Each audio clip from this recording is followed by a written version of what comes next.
Bepergian ke luar angkasa membutuhkan biaya yang sangat mahal, tetapi ada cara untuk membuatnya terjangkau. Kamu masuk ke dalam lift, menekan tombol dan voila, kamu terbang ke bintang-bintang. Semua berkat tabung nano. Tapi kemudian ada sesuatu yang menabrak lift di tengah perjalanan. Kamu terjebak di dalamnya dan kamu sekarang ditakdirkan untuk melayang di luar angkasa selamanya. Jika kamu ingin melakukan perjalanan ke luar angkasa, bersiaplah untuk membayar sekitar 55 juta dolar. Tapi dalam waktu dekat, kamu mungkin akan dapat melakukan perjalanan ke luar angkasa hanya dengan menekan sebuah tombol tanpa harus mengeluarkan uang. Karena lift luar angkasa mungkin akan berperan. Meskipun ide lift galaksi tampak seperti sesuatu yang keluar dari film fiksi ilmiah, ini adalah kemungkinan nyata yang dapat merevolusi perjalanan luar angkasa. Dengan perkiraan biaya 8 miliar dolar, lift luar angkasa bisa menjadi investasi sekali pakai yang akan bertahan selamanya. NASA sendiri menghabiskan sekitar 2,7 juta dolar untuk bahan bakar roket per menit. Untuk meluncurkan sebuah roket, mereka harus mengeluarkan biaya hingga 178 juta dolar. Biaya ini dapat dikurangi secara signifikan dengan penggunaan lift. Sebagian besar bangunan super tinggi di bumi memiliki fondasi yang sangat besar untuk membantu keseimbangan dan beratnya. Saat kamu melihat ke atas, mereka semakin tipis. Bahkan gedung tertinggi di dunia, Burj Khalifa, sangat besar di bagian bawah dan sempit di bagian atas. Jika kita ingin membangun sesuatu seperti lift raksasa, kita akan membutuhkan sejumlah besar beton untuk membangun fondasi yang bertentangan dengan tujuan menghemat uang. Sekarang ambil seutas tali, ikatkan bola di ujungnya dan mulailah memutarnya. Tali di tanganmu akan tetap berada di suatu tempat dan bola akan berputar di sekitar tanganmu. Ini disebut gaya sentrifugal dan lift akan bekerja dengan cara yang sama. Bola akan menjadi dasar di ruang angkasa dan tali akan menggantung ke arah bumi. Stasiun tempat kita akan memasuki lift akan berada di tengah Samudra Atlantik dan jalurnya akan memanjang dari sana. Agar hal ini bisa terjadi, garis tersebut harus disinkronkan secara sempurna dengan rotasi bumi. Jika tidak, garis tersebut akan putus atau melilit bumi seperti syal. Selain itu, orbit yang akan dilalui garis haruslah lingkaran sempurna, karena garis tidak akan bisa memendek atau memanjang. Banyak penelitian yang telah dilakukan dengan menggunakan aljabar untuk menemukan solusi yang ideal. Tunggu sebentar.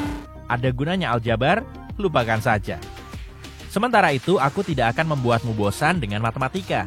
Kita akan langsung menuju ke titik di mana jarak yang tepat dari stasiun di Atlantik ke stasiun di luar angkasa haruslah 36.000 km di atas bumi, di mana orbit geosinkron dimulai. Di sana, 4 gaya keluar jauh lebih kuat daripada gaya ke bawah. Itulah mengapa stasiun akan tetap berada di satu tempat. Ketika kamu membangun sebuah rumah atau gedung, kamu mulai dari bawah, naik ke atas. Namun, untuk menciptakan keajaiban teknik ini, kita perlu melakukan semuanya secara terbalik dan mulai dari atas. Masalah utama di sini adalah beratnya. Jika jalurnya terlalu berat, maka akan mengganggu orbit dan kerekan konveyor tidak akan berfungsi. Jadi, kita harus menyeimbangkan stasiun di ruang angkasa untuk memastikannya bekerja dengan sempurna. Baja adalah salah satu bahan yang paling kuat di bumi. Kabel di setiap lift terbuat dari baja, tetapi ketika kamu membutuhkannya kabel sepanjang 36.000 km, masalahnya bisa menjadi rumit. Baja memang sulit dipatahkan, tetapi tidak praktis. Dan ketika kamu harus menggunakannya dalam jumlah banyak, masalah mulai muncul. Kita banyak menggunakan baja berat dalam konstruksi, tetapi kita memiliki bahan yang lebih ringan yang mungkin mengurangi tekanan pada stasiun dan menghilangkan masalah ini. Selain itu, jalurnya harus diruncingkan karena pada titik akhir akan ada tekanan yang mendekati nol, tetapi tali tersebut masih harus lebih tebal dari yang dibutuhkan karena banyak faktor keamanan. Pada awalnya, tali akan berada di sekitar 0,13 cm.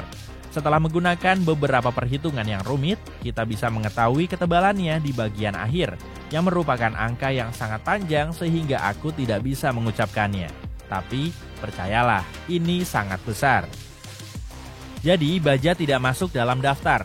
Kandidat lainnya adalah Kevlar yang 5 kali lebih kuat dari baja. Dan jika kita menambahkan bahan seperti karbon dan titanium ke dalam campuran, kekuatannya akan meningkat 10 kali lipat. Jalur tersebut akan memiliki diameter sekitar 80 dan 170 meter. Ini jauh lebih kecil daripada diameter kabel baja. Kabar buruknya, melakukan hal ini terlalu mahal. Jadi, jika kita tidak menemukan media yang ideal untuk membangun kabel, ide lift luar angkasa hanya akan membuang-buang waktu. Seandainya saja kita memiliki bahan ringan ajaib dengan kekuatan 60 gigapascal, yang juga memiliki rasio lancip 1,6. Oh, tunggu, kita benar-benar memiliki bahan unik ini. Bahan ini disebut tabung nanokarbon. Bahan ini memiliki kekuatan 130 gigapascal, yang jauh lebih besar dari yang kita butuhkan. Tabung nano terbuat dari karbon dan 100.000 kali lebih tipis dari rambut manusia. Bahan ini padat dan memiliki daya hantar listrik yang baik, yang dimungkinkan berkat struktur atomnya yang unik. Kita menggunakan produk ini dalam banyak hal, mulai dari baterai hingga optik, dan dapat dimodifikasi secara keseluruhan dan diadaptasi untuk lebih banyak penggunaan. Bradley Edwards adalah orang yang bertanggung jawab atas ide gila ini. NASA sedang mencari inovasi baru dan mereka berkata, jangan lakukan sesuatu yang terlalu gila dan mulailah membangun lift luar angkasa. Kukira Bradley menganggap ini sebagai tantangan dan mulai mengerjakan lift tersebut. Edwards menulis sebuah makalah tentang konveyor galaksi. Ketika dia mempublikasikannya, dia berharap banyak orang akan menemukan kekurangan dalam karyanya. Tapi yang mengejutkan, tidak ada yang menemukannya. Karyanya sangat tepat. Dia muncul dengan ide untuk mengikatkan tali tabung nano ke roket dan meluncurkannya ke luar angkasa. Ujung tali yang lain akan jatuh ke bumi dan robot akan menggunakan tali ini untuk memanjat dan membuatnya lebih panjang sehingga kita bisa mulai membangun stasiun ruang angkasa dengan lift.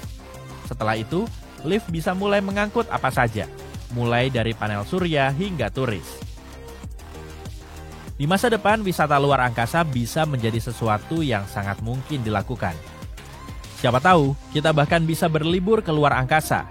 Hei, sedang mencari suasana liburan yang berbeda? Jangan ke sini, karena kami tidak punya. Ups, mungkin bukan slogan iklan yang bagus ya. Beberapa tahun yang lalu, kita hanya bisa membuat tabung nanokarbon mikroskopis. Namun seiring berjalannya waktu, lebih banyak penelitian dilakukan untuk membuatnya lebih besar. Sekarang ukurannya mencapai beberapa inci. Dalam 20 tahun, panjangnya bisa bermil-mil. Harga karbon adalah $28 per ons. Jika kita menghitungnya, kita akan melihat bahwa kita membutuhkan sekitar $1 miliar untuk membangun lift. Ya, kedengarannya memang mahal, tapi ini adalah solusi jangka panjang untuk perjalanan luar angkasa. Dan sebenarnya bisa menghemat banyak uang dalam jangka panjang. Semuanya terlihat sempurna di atas kertas. Tetapi, alasan utama NASA mengapa mereka memilih untuk tidak melanjutkan proyek ini adalah karena saat ini mungkin ada lebih dari 128 juta objek yang mengambang di orbit dan mereka dapat menjadi ancaman nyata bagi lift. Lift ini dapat dibuat untuk menahan beberapa hantaman sesekali, tetapi dihantam tanpa henti bukanlah bagian dari rencana. Namun, Bradley berpendapat bahwa banyak sekali alat pemantau yang melacak puing-puing luar angkasa. Dengan demikian, lift bisa menghindari semuanya. Jika ada sesuatu yang menabrak lift atau jalurnya putus, konsekuensinya tidak akan terlalu buruk. Tentu saja jika tidak ada penumpang di dalamnya. Jika salurannya terputus, lift akan melayang begitu saja ke luar angkasa, tidak menimbulkan ancaman bagi orang-orang di bumi. Di Jepang, para insinyur sedang mencoba membangun lift luar angkasa. Lift ini juga bisa digunakan untuk menambang di luar angkasa. Kita bisa dengan mudah menutupi biaya seluruh lift dengan mengumpulkan asteroid karena beberapa di antaranya terbuat dari logam yang mahal. Kita bisa menambangnya dan dengan cepat membawanya kembali ke bumi. Bayangkan sebuah tempat di mana satu hari berlangsung lebih lama dari setahun. Di Venus, satu hari yang berarti satu putaran penuh pada porosnya setara dengan 243 hari di bumi. Dan lebih anehnya lagi, meski mengalami hari yang gak pernah berakhir, setahun di Venus lebih singkat dibandingkan di Bumi. Bumi butuh waktu sekitar 365 hari untuk menyelesaikan satu kali orbit mengelilingi matahari, sedangkan Venus hanya butuh 225 hari. Jadi bagi Venus, satu hari lebih panjang dari satu tahun. Venus memang planet yang aneh. Planet ini disebut kembaran Bumi karena kemiripannya, meskipun ukurannya sedikit lebih kecil dari Bumi. Tapi ada beberapa perbedaan besar juga. Contohnya Venus berputar ke arah yang berlawanan, yang berarti matahari di sana terbit di barat dan terbenam di timur. Selain itu, Venus bukan satu-satunya planet yang memiliki ritme ini. Uranus pun demikian. Atmosfer Venus juga sangat hebat. Ketika berdiri di Bumi, kita nggak merasakan berat udara di sekeliling kita. Nah, di Venus rasanya seperti ada gajah yang duduk di pundakmu. Tekanan atmosfer Venus 90 kali lipat lebih besar dari Bumi. Atmosfernya berupa lapisan gas beracun yang tebal, contohnya karbon dioksida yang dilepaskan oleh seluruh gunung berapi. Gas ini menekan ke bawah dengan sangat kuat, ini menghasilkan suhu yang sangat panas. Gak heran kalau butuh waktu lama sampai kita bisa berdiri di planet ini. Sementara itu, Merkurius, planet terdekat dengan matahari, mengorbit lebih cepat daripada Venus. Merkurius menyelesaikan satu kali putaran mengelilingi matahari hanya dalam 88 hari Bumi. Tetapi Merkurius berotasi dengan lambat pada porosnya, sehingga satu hari di sana setara dengan 176 hari Bumi. Sekitar setengah tahun, sama seperti Venus, satu hari di Merkurius lebih lama dari satu tahun. Karena jaraknya yang paling dekat dengan matahari, gak heran kalau Merkurius mengalami pergantian suhu yang sangat ekstrem. Suhu di siang hari bisa mencapai lebih dari 426 derajat Celcius, cukup panas untuk melelehkan timah. Tapi tunggu sampai matahari terbenam, pada malam hari, suhu di sana bisa turun sampai minus 178 derajat Celcius. Itu karena Merkurius nggak memiliki atmosfer tebal seperti Bumi, jadi panasnya tidak menyebar ke seluruh planet secara merata. Satu sisi yang gelap akan sangat dingin dan sisi sebaliknya akan sangat panas, sama seperti saat kamu membiarkan batu besar tergeletak di bawah sinar matahari selama beberapa waktu. Bahkan saking dinginnya, kemungkinan ada es di sana. Lihatlah area kutub utara planet ini, khususnya pada bintik-bintik kuning yang disinari matahari di dalam kawah, itu adalah indikasi adanya air yang membeku. Ternyata air lebih banyak ditemukan di ruang angkasa dari yang kita duga. Mars sering dijuluki sebagai planet merah. Julukan ini didapat karena banyaknya besi oksida atau karat yang menyelimuti permukaannya. Mineral kaya besi ini menciptakan warna merah karat yang mewarnai lanskap Mars. Tapi ternyata Mars nggak hanya berwarna merah. Jika berdiri di Mars, kamu akan menjumpai medan butterscotch yang mirip gurun dengan warna karamel dan keemasan, beberapa warna coklat, dan bahkan sekilas warna kehijauan. Mars juga memiliki gunung terbesar di seluruh tata surya, yaitu Olympus Mons. Dengan ketinggian sekitar 12 km, gunung ini bahkan lebih tinggi dari gunung Everest. Olympus Mons terbentuk dari letusan lava dengan viskositas rendah yang menciptakan struktur mirip perisai. Karena permukaannya diselimuti pasir, Mars juga terkenal dengan badai debunya yang dahsyat. Ternyata badai-badai itu bahkan lebih ganas dari yang kita duga karena bisa berlangsung berbulan-bulan. Meskipun dapat menjadi kendala bagi misi manusia di masa depan, badai debu ini juga memberi kontribusi pada penampilan Mars yang memukau saat diamati dari jauh. Bukan hanya badai, Mars juga dilanda gempa. Dikenal juga sebagai getaran seismik, gempa ini pertama kali terdeteksi oleh NASA pada tahun 2019. Berbeda dengan gempa yang seringkali dipicu oleh pergerakan lempeng tektonik, gempa Mars diperkirakan terjadi akibat pendinginan serta kontraksi interior planet ini. Sungguh menarik melihat kemiripan sekaligus perbedaan kedua planet ini. Cincin Saturnus yang ikonis kemungkinan menyimpan rahasia terkait masa lalu Bumi. Cincin Saturnus sebagian besar terdiri dari partikel es dan debu dan diperkirakan masih relatif muda dari segi usia, mungkin hanya beberapa ratus juta tahun. Ada sejumlah teori yang menyatakan cincin ini terbentuk setelah suatu peristiwa dahsyat. Contohnya tabrakan 2 bulan besar atau pecahnya komet. Menariknya, periode waktu ini bertepatan dengan masa kepunahan dinosaurus di bumi. Mungkinkah ada hubungannya? Mungkin saja. Ngomong-ngomong, meskipun Saturnus terkenal akan cincinnya, dia bukan satu-satunya planet di tata surya kita yang memiliki cincin. Jupiter, Uranus, dan Neptunus juga memiliki cincin meskipun tidak seterang dan sekeren Saturnus. Tapi ada satu hal yang membuat Saturnus benar-benar menonjol, yaitu segi 6 megah di kutub utaranya. Sebuah struktur kolosal bersisi 6, setiap sisi dari struktur ini memiliki panjang sekitar 14.400 km atau nyaris 2.000 km lebih panjang dari diameter bumi. Para ilmuwan belum tahu pasti bagaimana atau kenapa struktur ini terbentuk. Mereka menduga itu mungkin disebabkan oleh kecepatan angin yang berbeda-beda, atau mungkin terbentuk oleh aliran jet yang terkonsentrasi, lambat, dan berkelok-kelok. Sejauh ini, hal tersebut masih menjadi misteri Saturnus. Sama seperti segi 6 Saturnus, Jupiter juga memiliki objek aneh namanya bintik merah besar. Ini adalah badai yang telah berkecamuk selama setidaknya 350 tahun dan lebih besar daripada bumi. Terlepas dari namanya, warna bintik ini berubah-ubah selama bertahun-tahun dari merah bata hingga oranye pucat. Para ilmuwan terus mempelajari badai abadi ini untuk mengungkap misteri dari ketahanan dan warna yang terus berubah. Dari segi meteorologi, bintik merah besar merupakan sumber energi yang dahsyat. Bintik ini menghasilkan tekanan yang sangat besar di belahan selatan Jupiter. Jupiter sendiri sangat unggul dalam hal medan magnet, pengaruh magnetiknya sangat dahsyat, bahkan bisa menjangkau jauh keluar planet itu sendiri dan menciptakan salah satu medan magnet terbesar dan terkuat di tata surya kita. Karena itulah Jupiter menjadi sumber radiasi yang kuat serta aurora yang memukau.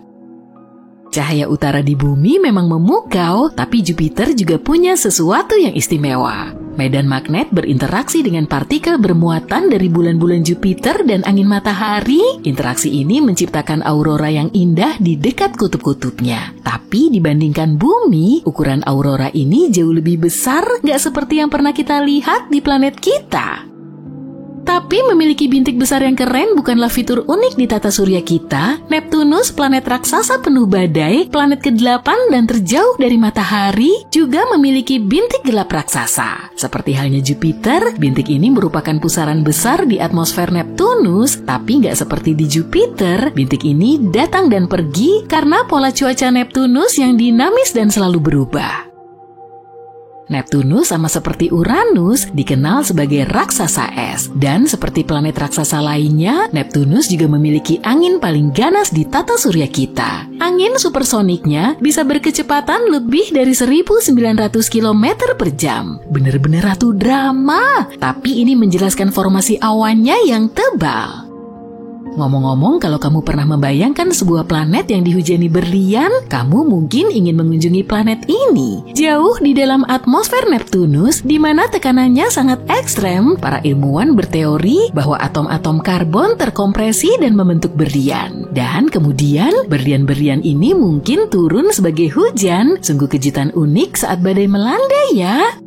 Bulan-bulan Neptunus berasal dari induknya yang memiliki cuaca yang unik. Sebagai contoh, bulan terbesarnya Triton memiliki kriovolcano. Alih-alih memuntahkan batuan cair seperti gunung berapi di bumi, kriovolcano Triton menyemburkan campuran air, amonia, dan nitrogen. Bayangkan geyser es yang menyemburkan material keluar angkasa. Tampaknya di tata surya kita aja, setiap planet memiliki keunikan dan karakteristik yang menarik. Yuk kita berharap untuk menemukan lebih banyak lagi hal menarik di luar angkasa di masa depan. Bayangkan ini, kamu melayang-layang di luar angkasa, menatap ke bawah ke sebuah planet marmer biru. Apa yang ada di atas? Kamu mungkin berpikir itu kutub utara, tapi belum tentu demikian. Kenyataannya, keyakinan kolektif kita bahwa kutub utara berada di bagian atas dunia tidak memiliki dukungan ilmiah yang kuat. Itu hanyalah salah satu pemikiran yang kita terima seiring waktu. Dan pemikiran ini memiliki sejarah yang menarik, disertai dengan astrofisika, ilmu psikologi, dan sebuah kejutan. Ini memengaruhi apa yang kita rasakan tentang dunia lebih dari yang kita kira. Mengetahui di mana kita berada sangat penting untuk kelangsungan hidup, dan ini berlaku untuk sebagian besar spesies, bukan hanya manusia. Seperti halnya lebah madu misalnya, manusia memiliki kemampuan untuk menciptakan peta mental dari lingkungan sekitar kita. Tapi, kelebihan kita adalah mampu berbagi peta ini dengan orang lain. Kita sudah melakukannya sejak lama, menggambar peta di mana saja, mulai dari dinding gua hingga layar komputer. Peta paling awal yang ditemukan berasal dari 14.000 tahun yang lalu. Terlepas dari sejarah yang panjang ini, baru dalam beberapa abad terakhir ini kita memutuskan utara harus konsisten berada di bagian atas peta. Para ahli sejarah mengatakan bahwa dulunya, bagian utara hampir tidak pernah berada di atas karena melambangkan kegelapan. Bagian barat juga sama, karena disitulah matahari terbenam setiap sore. Namun, peta Asia kuno tampaknya menentang tren ini. Nah, sebelum kamu bertanya, kompas mereka bukanlah alasan utara ditempatkan di bagian atas. Kompas Asia kuno sebenarnya diatur untuk menunjuk ke arah selatan, yang dianggap arah yang lebih menguntungkan dibanding utara yang dingin dan gelap. Tapi dalam peta-peta ini, kaisar yang tinggal di utara selalu ditempatkan di bagian atas, dengan rakyatnya yang setia menatap ke atas ke arahnya. Kalau ditelusuri ke belakang, setiap budaya memiliki gagasan sendiri tentang apa yang layak untuk dihormati, yang mengarah pada beragam orientasi peta-peta awal. Bangsa Mesir lebih menyukai arah timur, tempat matahari menyinari kita setiap pagi. Peta-peta Arab kuno lebih menyukai arah selatan. Peta-peta Eropa dari era yang sama menempatkan timur di bagian atas. Jadi, kapan semua orang memutuskan utara sebagai puncak yang baru? Kamu mungkin tergoda untuk memberi kredit kepada para penjelajah seperti Columbus dan Magellan yang berlayar mengikuti bintang utara, tapi mereka tidak melihat dunia dengan cara pandang itu. Columbus misalnya melihat dunia dengan timur di bagian atas dan meyakini ia sedang menuju ke surga. Peta dunia Mercator tahun 1569 menjadi pelopor perubahan karena merupakan peta pertama yang memperhitungkan pergeseran bumi agar navigasi lebih akurat. Tapi meski begitu, penekanannya bukan pada arah utara. Mercator memproyeksikan kutub hingga tak terbatas, menganggapnya relatif tidak penting karena para pelaut jarang berlayar ke sana. Ada kemungkinan penempatan utara di atas adalah karena orang-orang Eropa yang banyak melakukan penjelajahan berada di belahan bumi utara dengan lebih banyak wilayah yang bisa dijelajahi dan orang-orang yang bisa ditemui. Entah mengapa, ide utara di atas ini tetap bertahan. Bahkan ketika seorang astronot NASA pada tahun 1972 mengambil foto bumi dengan bagian selatan di atas, foto tersebut dibalik untuk menghindari kebingungan. Disinilah letak menariknya. Saat melihat bumi dari luar angkasa, konsep atas dan bawah tidak lagi berlaku. Tentu saja, bumi sejajar dengan bidang planet-planet lain di tata surya karena semua memiliki kisah kelahiran kosmik yang sama. Tapi kita bisa saja membalikannya atau meletakkan matahari di atas atau di bawah, tergantung sudut pandang kosmik masing-masing. Bahkan, di dalam Bima Sakti, tata surya kita memiliki kemiringan sekitar 63 derajat. Kalau dipikir-pikir, konsep atas, bawah, kiri, atau kanan tidak bisa diterapkan di luar angkasa. Tapi bagaimana dengan perubahan kebiasaan? Perlukah kita terbuka untuk melihat dunia dari sudut pandang berbeda? Ada beberapa bukti psikologis bahwa mentalitas utara di atas kita mungkin mengubah persepsi kita tentang nilai. Kebanyakan orang menganggap utara sebagai atas dan selatan sebagai bawah. Hal ini bahkan membuat para psikolog bertanya-tanya apakah asosiasi ini dapat mempengaruhi cara orang menilai tempat yang berbeda di peta. Ketika diperlihatkan peta kota fiktif, orang-orang cenderung memilih tempat tinggal di bagian utara. Dan ketika ditanya di mana orang-orang dengan status sosial yang berbeda tinggal, mereka menempatkan orang-orang kaya di utara dan orang-orang yang kurang beruntung di selatan. Tidaklah terlalu berlebihan jika kita berspekulasi bahwa manusia mungkin tidak terlalu peduli dengan apa yang terjadi di wilayah yang lebih rendah dari lokasi mereka di peta. Tapi ada solusi sederhana, yaitu membalikan peta. Eksperimen ini menunjukkan tindakan sederhana ini bisa menghilangkan bias bahwa utara berarti baik. Untuk diketahui, peta terbalik sudah tersedia secara online. Penduduk Australia pastinya akan menikmati perubahan ini. Terlepas dari sisi mana yang lebih disukai berada di atas, kamu tetap butuh panduan kompas. Pernahkah kamu berpikir tentang sistem kompas? Ini salah satu gadget tertua dalam perlengkapan bertahan hidup kita. Kompas sudah ada selama berabad-abad, berfungsi sebagai pemandu bagi para petualang, pengembara, dan penjelajah, memandu mereka melewati samudera yang belum terpetakan dan membantu menemukan benua baru. Pada dasarnya, kompas mengubah manusia dari makhluk yang berdiam di wilayahnya menjadi pengelana yang menjelajahi dunia. Planet biru kita yang indah ini bukan sekadar bola yang berputar di jagat raya, tapi juga memiliki medan magnetnya sendiri. Bayangkan bumi sebagai magnet raksasa yang berdengung dengan energi yang tak terlihat. Ini semua berkat inti bumi, sebuah bola besi cair yang berada di bawah tekanan sangat besar, tepat di pusat planet kita. Inti ini, yang sebagian cair dan sebagian lagi kristal padat, bergejolak dan berputar akibat putaran bumi, menciptakan medan magnet yang menghasilkan kutub utara dan selatan. Tapi disinilah masalahnya. Kutub-kutub magnetik ini tidak sejajar dengan kutub-kutub geografis bumi, yaitu yang berada di poros bumi. Memang mendekati, tapi tidak persis di tempat yang sama. Inilah sebabnya kompas yang bereaksi terhadap medan magnet tidak menunjuk langsung ke apa yang kita sebut utara sejati, yaitu kutub utara secara geografis. Sebaliknya, kompas ini menunjuk ke utara magnetik yang terletak sedikit melenceng dari utara sejati. Tapi jangan khawatir, ini cukup dekat untuk membawa kita ke tempat yang ingin kita tuju. Ayo kita bahas lebih lanjut tentang utara sejati versus utara magnetik ini.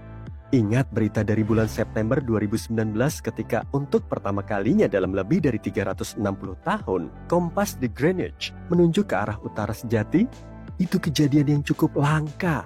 Biasanya, kompas menunjuk ke arah utara magnetik yang titiknya berubah-ubah pada peta.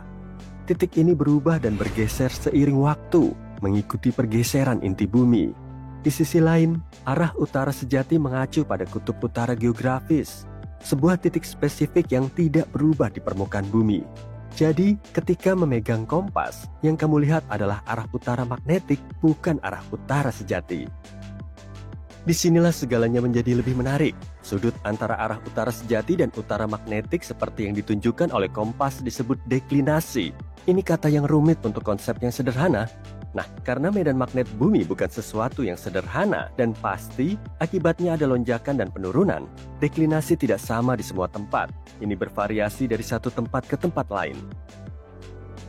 Selain itu, berikut ini bahan penyusun kompas. Ada jarum kecil dari logam yang telah dimagnetisasi, biasanya berbahan besi. Jarum ini diletakkan di atas ujung runcing atau poros dan dibiarkan mengapung di dalam cairan yang biasanya berupa minyak mineral atau sejenisnya. Ini memungkinkan jarum berputar dan menari mengikuti medan magnet bumi. Ketika meletakkan kompas di tangan, jarum akan diam dan menunjuk ke arah utara magnetik. Sekarang, lihatlah kompasmu dan kamu akan mendapati garis-garis kecil. Ini disebut derajat. Menariknya, ujung jarum yang berwarna merah selalu menunjuk ke arah utara, dan ujung berwarna putih atau hitam selalu menunjuk ke selatan. Itulah arah tarian kompasmu. Selain itu, seringkali ada tanda panah pada penutup kompas, tepat di bagian atas. Itulah panah orientasimu. Kamu telah berlatih selama bertahun-tahun untuk ini. Kamu yakin kamu sudah siap? Kamu berdiri di ambang pintu, kamu menarik napas dalam-dalam dan dengan berani membukanya. Kamu melompat dari stasiun luar angkasa internasional dan terjun ke ruang angkasa yang luas. Ini tidak pernah membosankan, katamu ke arah perangkat pemancar. Kamu merasa seperti bulu setiap kali bergerak di angkasa, kecuali bajunya tentu saja. Memang benar apa yang dikatakan orang itu waktu itu. Pakaian astronot membatasi gerakan tubuhmu sebanyak 20%. Bagimu, itu berarti kamu memiliki peluang 20% lebih tinggi untuk merasa kikuk di luar angkasa. Dan ini bukan peluang yang bagus. Dilarang melakukan kesalahan saat berjalan-jalan di luar angkasa. Kamu akhirnya sampai di stasiun dek. Kamu melihat sekeliling dan menemukan bagian stasiun yang perlu diperbaiki. Disinilah pesawat ulang-alik lain berlabuh ketika datang dari bumi atau planet lain. Sekitar seminggu yang lalu, pesawat yang datang dari Jupiter salah perhitungan saat mendarat dan merusak bagian pelabuhan ini. Kamu telah memasang perisai baru ke sabuk pakaianmu. Sekarang, yang harus kamu lakukan adalah memasang perisai itu di stasiun. Kamu telah menghabiskan berjam-jam pelatihan di bawah air untuk melakukan hal ini. Kamu mengenakan pakaian yang berat, panas, dan tidak nyaman di dalam kolam untuk menjalani pelatihan yang kamu butuhkan. Ada yang datang, teriak Sarah di pemancar. Kamu bahkan tidak sempat bertanya apa itu, karena badai puing-puing luar angkasa yang sangat cepat membuatmu lengah. Badai itu mengguncang semua yang ada di sekitarmu. Kamu mencoba berpegangan erat pada tali yang membuatmu tetap aman. Tapi, astaga, salah satu puing menghantam pelindung helmmu. John, kamu baik-baik saja? Sarah bertanya melalui radio. Kamu sedikit terkejut dengan benturan itu, tapi semuanya tampak baik-baik saja. Meteorit itu akhirnya hilang, jadi kamu bisa fokus pada tugasmu sekarang. Kamu menarik tali yang menghubungkan perisai dek baru ke tubuhmu. Tapi, ujung tali itu tidak terhubung kemanapun. Nol, nihil. Astaga, pikirmu dalam hati. Sarah, masuk, perisai kita hilang. Kuulangi, perisai hilang. Ini situasi yang cukup serius, dan kamu paham. Benda apapun yang jatuh keluar angkasa bisa masuk ke dalam jalur tabrakan dengan stasiun luar angkasa internasional atau dengan kendaraan luar angkasa lainnya. Kamu mencoba mengingat-ingat latihanmu, tapi pikiranmu kosong. Ini lebih buruk daripada saat kamu memecahkan guci keramik kesayangan pacarmu. Sarah, astronot lain yang bersamamu di pesawat, meneriakkan kata-kata di pemancar. Astaga Johnny, jangan bilang itu gara-gara kamu. Ini benar-benar bencana. Aku keluar. Kamu bisa melihat perisai di bawah ISS. Ukurannya sebesar pintu mobil berukuran sedang dan bergerak cukup cepat. Inilah yang bisa terjadi dalam skenario ini. Perisai itu bisa saja kembali ke bumi dan masuk ke atmosfer. Perisai itu mungkin akan terbakar dan hancur dalam perjalanannya ke dasar. Tapi bagaimanapun juga, ini akan membuat penilaian orang terhadap NASA. Dan kamu tentunya jadi sangat buruk. Pilihan lainnya adalah perisai seukuran pintu mobil itu mengalami momentum dan mengorbit hingga menabrak ISS dan juga kamu, atau menabrak satelit yang kebetulan berada di orbit yang sama. Masalahnya, kalau kamu pernah berpikir bahwa ruang angkasa adalah kekosongan yang tak terbatas, kamu salah besar. Sejak berbagai negara mulai membangun peralatan yang cukup kuat untuk melakukan perjalanan di luar angkasa, ruang angkasa menjadi lebih ramai dari sebelumnya. Bukan ramai oleh manusia, tapi satelit, asteroid, dan puing-puing luar angkasa lainnya. Kamu pasti terkejut ketika mengetahui bahwa bumi mengalami hujan meteorit setiap hari. Tapi, meteorit-meteorit itu sangat kecil, sehingga tidak ada seorang pun di permukaan bumi yang menyadarinya. Meteorit-meteorit itu biasanya berubah menjadi abu sebelum menghantam permukaan bumi. Tapi bukan itu saja. Apa yang baru saja terjadi pada misi ini juga pernah terjadi pada beberapa misi lain sebelumnya. Para astronot terus saja kehilangan barang di luar angkasa. Begitu banyaknya, sehingga NASA harus membuat divisi untuk melacak dan memantau orbit semua puing-puing yang melayang bebas itu. Kamu pasti tidak akan percaya kalau ada yang memberitahu bahwa ada lebih dari 23.000 puing-puing berukuran softball yang berkeliaran di ruang angkasa. Dan kalau benda-benda lebih kecil juga dihitung, maka jumlahnya bisa mencapai 1,5 juta. Saat kamu hendak melepaskan tali pengikat dan menjelajah angkasa luar dengan berbahaya tanpa perlindungan apapun, kamu sadar bahwa Sarah telah mendahuluimu. Kamu tidak bisa membiarkannya melakukan ini sendirian, jadi kamu memutuskan untuk ikut serta. Sebagai informasi, hal ini bertentangan dengan semua buku panduan dan pelatihan NASA yang pernah kamu terima dalam hidupmu. Tapi kamu berpikir, kalau yang seperti ini berhasil di film-film fiksi ilmiah, pasti berhasil juga untuk kita. Meski kita semua tahu itu sangat jauh dari kenyataannya. Sarah sudah dekat dengan perisai puing-puing, namun berat badannya membuatnya mengorbit ke arah yang sama sekali berbeda. Oke, kamu berpikir dalam hati, ini giliranmu untuk bersinar dan menjadi pahlawan. Kamu mencoba menggerakkan lenganmu seperti yang kamu lakukan di dalam air, tapi di luar angkasa tidak ada gesekan. Kamu tidak bisa berenang seperti kupu-kupu untuk menyelamatkan peralatan yang lepas itu. Kamu mencoba menghubungi Sarah, tapi dia tidak menjawab. Sepertinya kamu sendirian sekarang. Entah kenapa, kamu mulai mengorbit dalam rute yang sama dengan perisai pintu mobil yang mengambang tadi. Itu pasti karena banyaknya barang yang kamu bawa, atau mungkin karena sarapan kebab yang kamu makan tadi pagi. Kamu merasa seperti George Clooney dalam film Gravity. Tidak, bahkan lebih baik lagi. Kamu merasa seperti Obi-Wan Kenobi. Ya, kamu merasa squad Jedi sekarang. Kamu merentangkan tangan di depan tubuh, berharap kamu akan bersentuhan dengan puing-puing luar angkasa. Dan 3, 2, 1, pendaratan berhasil. Enggak, Deng. Tapi ya, kamu berhasil merapat ke puing-puing. Hore! Sekarang bagaimana pikirmu? Sepertinya kamu perlu memikirkan rencanamu itu dengan lebih baik ya. kamu masih belum punya cara untuk mengarahkan puing itu. Dan sekarang, kamu tidak tahu bagaimana cara untuk menghubungi pengendali misi dan memberitahu mereka bahwa objek tersebut dan kamu sendiri sedang dalam perjalanan ke suatu tempat. Jangan takut, kamu datang sejauh ini bukan untuk merasa takut. Apa hal terbaik yang bisa kamu lakukan? Pertama, rekam bumi dalam ingatanmu. Pemandangannya tidak pernah mengecewakan dari atas sini. Kemudian, kamu mencoba memainkan skenario yang mungkin terjadi dalam situasi yang kamu hadapi. Berat badan normalmu tidak akan cukup untuk mengeluarkanmu dari orbit bumi. Dalam skenario hipotetis, saat hal ini benar-benar terjadi, kamu mungkin akan tersedot ke orbit Venus dan merasakan pengalaman yang tidak menyenangkan dalam hidupmu di suhu yang sangat panas. Meski dalam mitologi Yunani, Venus melambangkan cinta, mengorbit dekat planet ini tak ada indah-indahnya, dan kamu tahu itu. Kalau kamu terlalu dekat, pakaian antariksamu tidak akan mampu menahan panasnya. Pakaian ini hanya dibuat untuk menahan suhu sekitar 120-an derajat Celcius. Sedangkan atmosfer Venus bisa memanas hingga 370 derajat Celcius. Tapi sebenarnya, skenario terburuknya bisa jauh lebih sederhana dari itu. Pakaian antariksamu bisa saja memenuhi telinga, hidung, dan mulutmu dengan air. Ya, ini pernah terjadi pada perjalanan antariksa sebelumnya. Untuk menjaga pakaian antariksamu tetap dingin dan sejuk, pakaian ini mengandalkan air sebanyak 1 galon yang berfungsi sebagai sistem pendingin. Sistem ini yang seharusnya mengirimkan udara daur ulang ke bagian belakang helmmu terkadang bocor. Dan karena kamu terdampar di tengah-tengah tempat antah berantah, kamu tidak bisa kabur kemana-mana.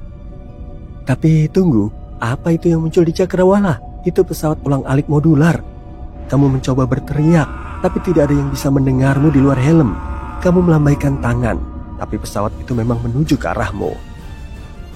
Akhirnya, butuh waktu lebih lama dari yang kuharapkan untuk menemukanmu, kata Sarah.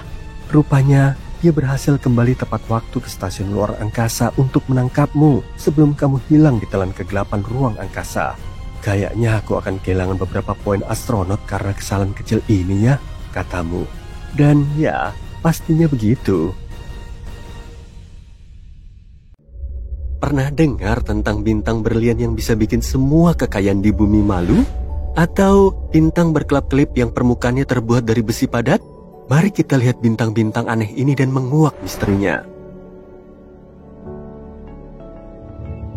Ada sebuah bintang di rasi Centaurus yang dijuluki Lucy in the Sky with Diamonds. Ya, namanya diambil dari lagu The Beatles. Karena pada dasarnya bintang ini memang kayak lagu The Beatles itu. Nah, bintang ini punya berlian besar di intinya. Dan kalian mungkin bertanya-tanya seberapa besar berlian ini.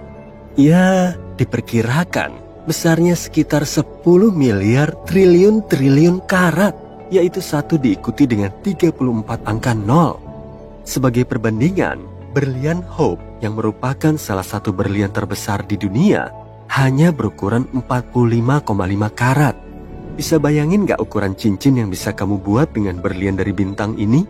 Massa bintang ini pun hampir sama dengan massa matahari. Tapi jangan terlalu bersemangat dulu dengan prospek untuk memiliki berlian ini. Bahkan kalau kamu adalah Jeff Bezos, kamu gak akan mampu membelinya. Menurut Ronald Winston, CEO Harry Winston Inc., berlian ini besar sekali sehingga kemungkinan besar akan menekan nilai pasar. Jadi, kamu harus puas dengan cincin pertunangan berlian yang jauh lebih kecil. Satu hal yang menarik dari bintang Lucy in the Sky with Diamonds adalah bintang ini sangat padat. Faktanya, massa bintang ini sama dengan massa matahari yang dijejalkan ke dalam objek yang diameternya hanya sepertiga diameter bumi. Itu kayak memasukkan gajah ke dalam kotak sepatu. Tapi, meski ukurannya sangat besar, bintang ini sebenarnya lumayan dingin dengan temperatur inti hanya sekitar 6.700-an derajat Celcius. Sebagai perbandingan, temperatur inti matahari itu sekitar 15 juta derajat Celcius. Sejak penemuan Lucy in the Sky with Diamonds, beberapa bintang yang mengkristal lainnya juga ditemukan. Sebagian diantaranya punya hati berlian sebesar bumi. Hal ini menunjukkan bahwa alam semesta penuh dengan kejutan. Dan kita tidak akan pernah tahu harta karun apa yang akan kita temukan di luar sana, di angkasa yang luas. Dan ini bukan satu-satunya bintang aneh yang kita temukan sejauh ini. Ada banyak hal aneh yang tidak dapat dijelaskan di luar angkasa. Sebagai contoh, lihat saja Vega. Vega, yang juga dikenal sebagai Alpha Lyrae, adalah bintang terang yang terletak di rasi Lyra. Bintang ini merupakan salah satu bintang paling terang di langit malam dan mudah dilihat dengan mata telanjang dari sebagian besar belahan dunia. Bagi kita yang tinggal di belahan bumi utara, Vega mungkin tampak seperti bintang yang indah dan terang. Tapi kita nggak tahu kalau ternyata bintang ini menyembunyikan rahasia, yaitu dia sebenarnya agak gepeng. Laju rotasi Vega yang tinggi menyebabkan Vega agak buncit di ekuatornya. Kayak perut kosmik, bintang ini berotasi setiap 12,5 jam sekali. Ini cukup cepat untuk sebuah bintang, dan dia juga melontarkan materi di sekeliling pinggangnya. Bintang ini kayak lagi main hula hoop. Materi ini berada lebih jauh dari pusat bintang, sehingga gravitasi yang diterima materi ini lebih kecil, menyebabkannya mendingin dan menggelap, yang menyebabkan efek penggelapan gravitasi. Jadi, pada dasarnya, Vega adalah mimpi terburuk bagi para ahli kebugaran kosmik. Meski begitu, bagi kita para pengamat bintang, Vega masih terlihat bulat karena kita melihatnya dari ujung kutub bumi. Tapi, kalau kita melihatnya dari sudut yang berbeda, kita akan mendapatkan pemandangan yang sangat berbeda. Pemandangan yang mungkin membuat kita bertanya-tanya, apa Vega beneran ngumpetin donat kosmik diam-diam? Namun, meski kita ngeledekin lingkar pinggang khatulistiwanya, tidak bisa disangkal kalau Vega tetaplah salah satu bintang yang paling terang dan menarik di galaksi kita. Tapi kalau ingin sesuatu yang benar-benar terang, bagaimana kalau supernova? Supernova adalah ledakan raksasa di angkasa yang terjadi ketika bintang mencapai akhir siklus hidupnya. Mirip akhir dari pertunjukan kembang api, tapi dalam skala kosmik. Ledakan ini melepaskan lebih banyak energi dalam beberapa detik daripada yang dihasilkan matahari sepanjang hidupnya. Dan inilah yang terjadi pada bintang berikutnya dalam pertunjukan kita. Objek langit dengan nama aneh IPFT14HLS. Tapi ada satu hal yang menarik, dia ini bukan supernova biasa.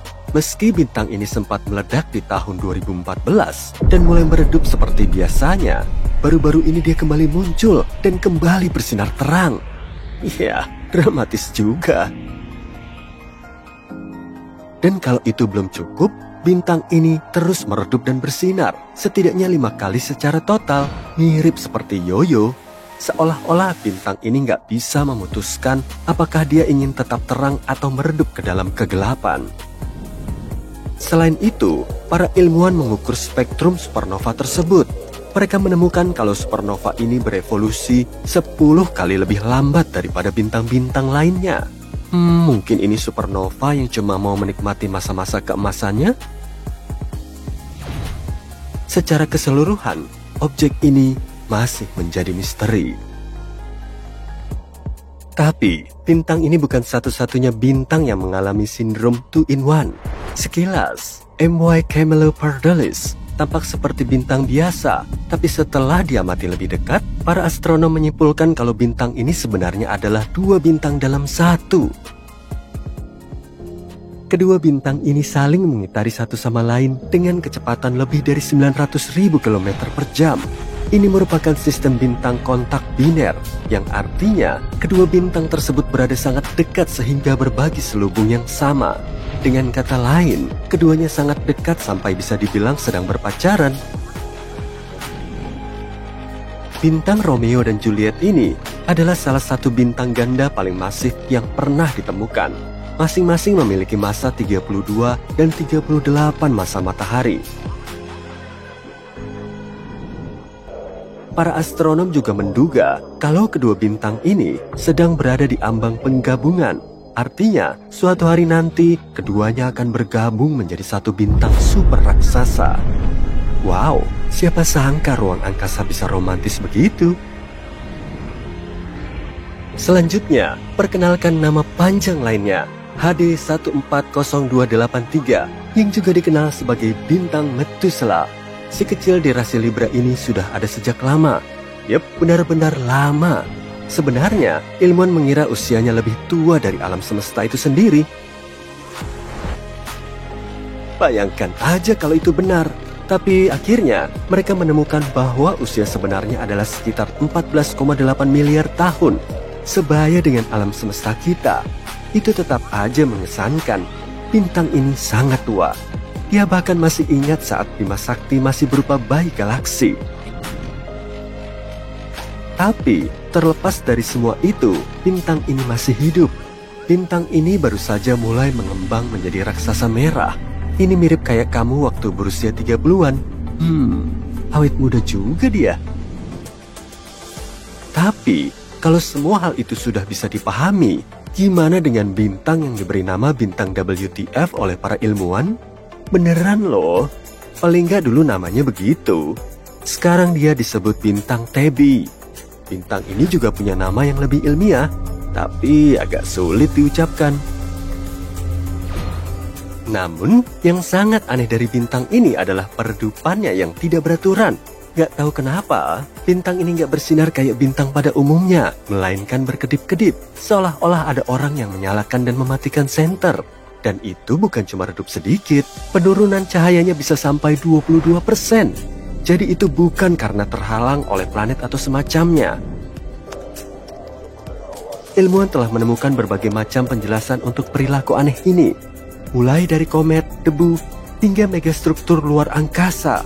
Serius? Tapi sebelum imajinasimu jadi terlalu liar, perlu diketahui bahwa penjelasan yang paling mungkin adalah debu biasa. Mungkin bintang itu dikelilingi oleh semacam awan debu, dan kadang awan debu itu menghalangi kita untuk melihatnya dengan jelas. Meski penjelasan ini masih belum 100% pasti, masih banyak misteri yang menyelimuti bintang Tebi ini. Satu hal yang pasti, bintang ini memang sedikit aneh, tapi itulah yang membuatnya menarik. Jadi begitulah teman-teman, kita dibuat kagum dengan keanekaragaman dan keanehan yang luar biasa di alam semesta. Masih banyak lagi yang bisa dijelajahi di luar sana. Jadi, mari kita terus menjelajah dan terus terkagum-kagum dengan keajaiban alam semesta. Kamu sedang melihat potret penuh matahari yang terbaik sejauh ini. Untungnya bintang induk kita yang berusia 4,5 miliar tahun itu tidak menggunakan riasan apapun untuk memperbaiki warna kulitnya sebelum pemotretan ini. Dan sekarang kita bisa mempelajari permukaannya dengan sangat detail. Foto ikonik ini diambil pada bulan Maret 2022. NASA ingin mendapatkan pemahaman yang lebih baik tentang perilaku matahari dan dampaknya terhadap kehidupan di bumi dan masa depan teknologi luar angkasa kita, tentu saja. Untuk itu, mereka meluncurkan misi satelit Solar Dynamic Observatory atau SDO pada bulan Februari 2010. Pemotretan legendaris ini terjadi 12 tahun kemudian. Ketika SDO berada di tengah-tengah antara bumi dan matahari, para ilmuwan harus menyusun 25 gambar individu seperti sebuah puzzle. Jadi foto akhirnya mengandung 83 juta piksel. Ya, resolusi ini 10 kali lebih baik daripada layar TV 4K mewahmu. Lihatlah pola seperti kue yang menakjubkan ini. Biasanya permukaan matahari yang terang akan tertutupi oleh cahaya ketika kita mengamati bintang tersebut dari bumi. NASA menjelajahi cahaya di luar jangkauan tampak, sehingga mereka bisa menemukan detil-detil yang tidak tampak dari wajah matahari. Apabila kamu menyesuaikan selfie dengan filter dan efek, kamu bisa mendapatkan potret yang sama sekali berbeda, menonjolkan bagian wajah yang berbeda, bahkan yang kamu tidak ketahui keberadaannya. Prinsip yang sama berlaku di sini. Semua bola plasma ini adalah foto matahari yang sama, yang dipotret pada panjang gelombang elektromagnetik yang berbeda. Bintik-bintik dan pola yang tampak bisa membantu kita memahami peristiwa yang terjadi di dalam kulit matahari dengan lebih baik. Pada kecepatan cahaya, seharusnya berarti sangat cepat. Namun sinar keemasan pink yang membelai pipimu saat fajar telah menempuh perjalanan yang panjang dan sangat tua dalam ukuran manusia. Foton yang dihasilkan oleh inti matahari membutuhkan waktu antara 10.000 hingga 170.000 tahun untuk bergerak melalui atmosfer bintang. Dan kemudian sekitar 8 menit lagi untuk mencapai bumi. Jadi mari kita telusuri apa yang membuat foton-foton itu membutuhkan waktu yang sangat lama. Tur kita dimulai dengan lapisan atas atmosfer matahari. Ingat dewa-dewi matahari dalam film dan drama teater? Mereka sering mengenakan mahkota mewah dengan sinar kemasan. Nah, matahari yang asli juga memiliki korona yang mewah yang merupakan lapisan terluar atmosfernya. Tapi tentu saja, ukuran dan kemegahannya tidak sebanding dengan mahkota kostum plastik itu, dan bentuknya pun tidak begitu stabil. Korona adalah selubung gas yang menyelubungi bintang induk kita. Jadi ukuran dan bentuknya selalu berubah-ubah karena pengaruh medan magnet matahari. Kamu bisa melihat mahkota ini dengan mata telanjang dari bumi selama gerhana matahari total. Tampak seperti radiasi yang indah dan intens di sekitar piringan matahari yang sepenuhnya terhalang oleh bulan. Korona membentang sejauh 8 juta kilometer di atas permukaan matahari. Sedangkan planet biru kita hanya berdiameter 13.000 km. Jadi satu sinar hipotetis dari korona sama dengan deretan sekitar 625.000 planet seukuran bumi. Dan tiba-tiba semua masalahku mulai tampak kecil. Ini fakta menarik lainnya. Korona matahari agak melanggar hukum fisika yang diketahui karena korona matahari lebih panas dari yang seharusnya. Suhunya mencapai 1 juta derajat Celcius, sedangkan permukaan matahari hanya sekitar 5.000 derajat Celcius. Meskipun kata hanya tidak cocok di sini karena masih sangat hangat dalam ukuran manusia. Biasanya suhu cenderung turun ketika kamu bergerak lebih jauh dari sumber panas. Tapi tidak demikian di sini. Para ilmuwan antariksa masih kebingungan menyelidiki misteri ini. Untungnya, pemotretan baru-baru ini memungkinkan kita untuk menjelajahi apa yang terjadi di dalam benda panas yang sangat besar ini tanpa risiko kehilangan pandangan. Sebagai contoh, perhatikan bintik-bintik terang yang indah ini. Bintik-bintik ini menggambarkan suar matahari yang terjadi di bawah lapisan korona. Suar matahari adalah ledakan dahsyat yang terjadi ketika medan magnet saling bertabrakan. Ketika hal itu terjadi, medan magnet berubah bentuk dan dengan cepat menata ulang. Medan itu muncul dari plasma yang sangat bergejolak sehingga peristiwa ini tidak mengherankan bagi cuaca setempat. Siapa sangka kalau matahari memiliki bintik-bintik gelap di kulitnya seperti halnya manusia. Area gelap ini dikenal sebagai lubang korona. Penduduk bumi bisa merasakan dampaknya saat mengamati cahaya aurora yang indah di daerah kutub. Lubang korona terlihat lebih gelap karena plasma di area ini lebih dingin, tidak terlalu padat, dan terbuka secara magnetis. Kondisi ini memungkinkan angin matahari untuk lepas keluar melintasi tata surya dan bukannya bertahan di permukaan matahari. Dan ketika mereka menabrak magnetosfer bumi, aurora muncul dan memukau mata kita. Syukurlah medan lokal mendinginkan angin matahari. Tidak ada yang ingin matanya meleleh, bukan? Nah, jika kita mencari analogi untuk rambut matahari, kandidat terbaiknya adalah tonjolan matahari. Lingkaran plasma terang yang besar ini muncul dari permukaan matahari dan membentang sejauh ribuan kilometer ke angkasa. Umurnya bervariasi dari beberapa hari hingga beberapa bulan. Ini adalah salah satu peristiwa yang paling umum terjadi di wilayah ini. Meskipun penjelasan rinci pertama tentang tonjolan matahari sudah ada sejak abad ke-14, para ilmuwan modern masih meneliti bagaimana dan mengapa tonjolan matahari terbentuk. Menyelam lebih jauh ke dalam, kita menghadapi wilayah transisi. Ketebalan lapisan ini sekitar 100 km, dan cuaca setempat tidak bisa dibayangkan. Temperatur dapat meningkat hingga 500.000 derajat Celcius. Lapisan transisi berada di antara korona dan wilayah terakhir atmosfer matahari yang disebut kromosfer. Ngomong-ngomong, selamat datang di perhentian kita berikutnya. Wilayah kromosfer terkenal dengan misteri ilmiah yang disebut spicule. Ikuti ucapanku, spicule. Itu seru juga. Semburan plasma yang spektakuler seperti rumput ini melesat ke atas dari permukaan matahari dan mencapai kecepatan sekitar 100 km per detik. Seolah-olah mereka melompat di atas trampolin dari permukaan matahari. Setiap spicule bertahan selama beberapa menit di angkasa sebelum jatuh kembali ke atmosfer matahari. Para astronot mengalami kesulitan untuk menjelaskan bagaimana partikel bermuatan magnet bisa lolos dari gravitasi matahari yang sangat besar ketika berada sangat dekat dengannya. Jawaban yang mungkin muncul pada tahun 2017. Sekelompok ilmuwan menemukan bahwa partikel netral memberikan daya apung ekstra kepada partikel bermuatan magnet agar melepaskan diri dari gravitasi matahari untuk sementara waktu. Itu lebih baik daripada penjelasan sepupuku yang mengatakan pikiran bahagia dan debu peri. Ya. Sekarang mari lanjutkan perjalanan 1700 km ke dalam melalui kromosfer untuk mencapai permukaan matahari, fotosfer. Tebalnya sekitar 400 km. Tapi tidak seperti planet bumi, permukaan matahari sama sekali tidak padat atau stabil. Temperatur di sini sangat panas sehingga tidak memungkinkan adanya materi. Di sisi lain, para ilmuwan sering menyebut plasma sebagai wujud materi keempat. Dan mengapa tidak? Plasma terbuat dari atom yang terionisasi dan elektron bebas, sehingga pantas disebut materi. Lalu apa masalahnya? Mungkin suatu hari nanti kita akan bertemu dengan peradaban lokal masyarakat plasmoid. Tapi kupikir lebih baik kita melewatkan pelukan hangat mereka. Kau tahu kan? Panas, panas, panas. Bagaimanapun, fotosfer adalah perhentian terakhir kita. Karena manusia tidak memiliki teknologi untuk menjelajahi matahari lebih dalam. Jadi jika kalian ingin belajar lebih banyak, kalian harus menciptakan pesawat ruang angkasa kalian sendiri.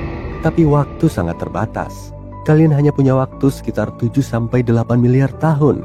Setelah itu, matahari akan memudar menurut perkiraan para ilmuwan. Sebenarnya, para ilmuwan yang sama akan pergi duluan. Namun, kamu memiliki pesaing yang serius. Parker Solar Probe milik NASA adalah juara saat ini untuk penyelaman terdalam ke matahari.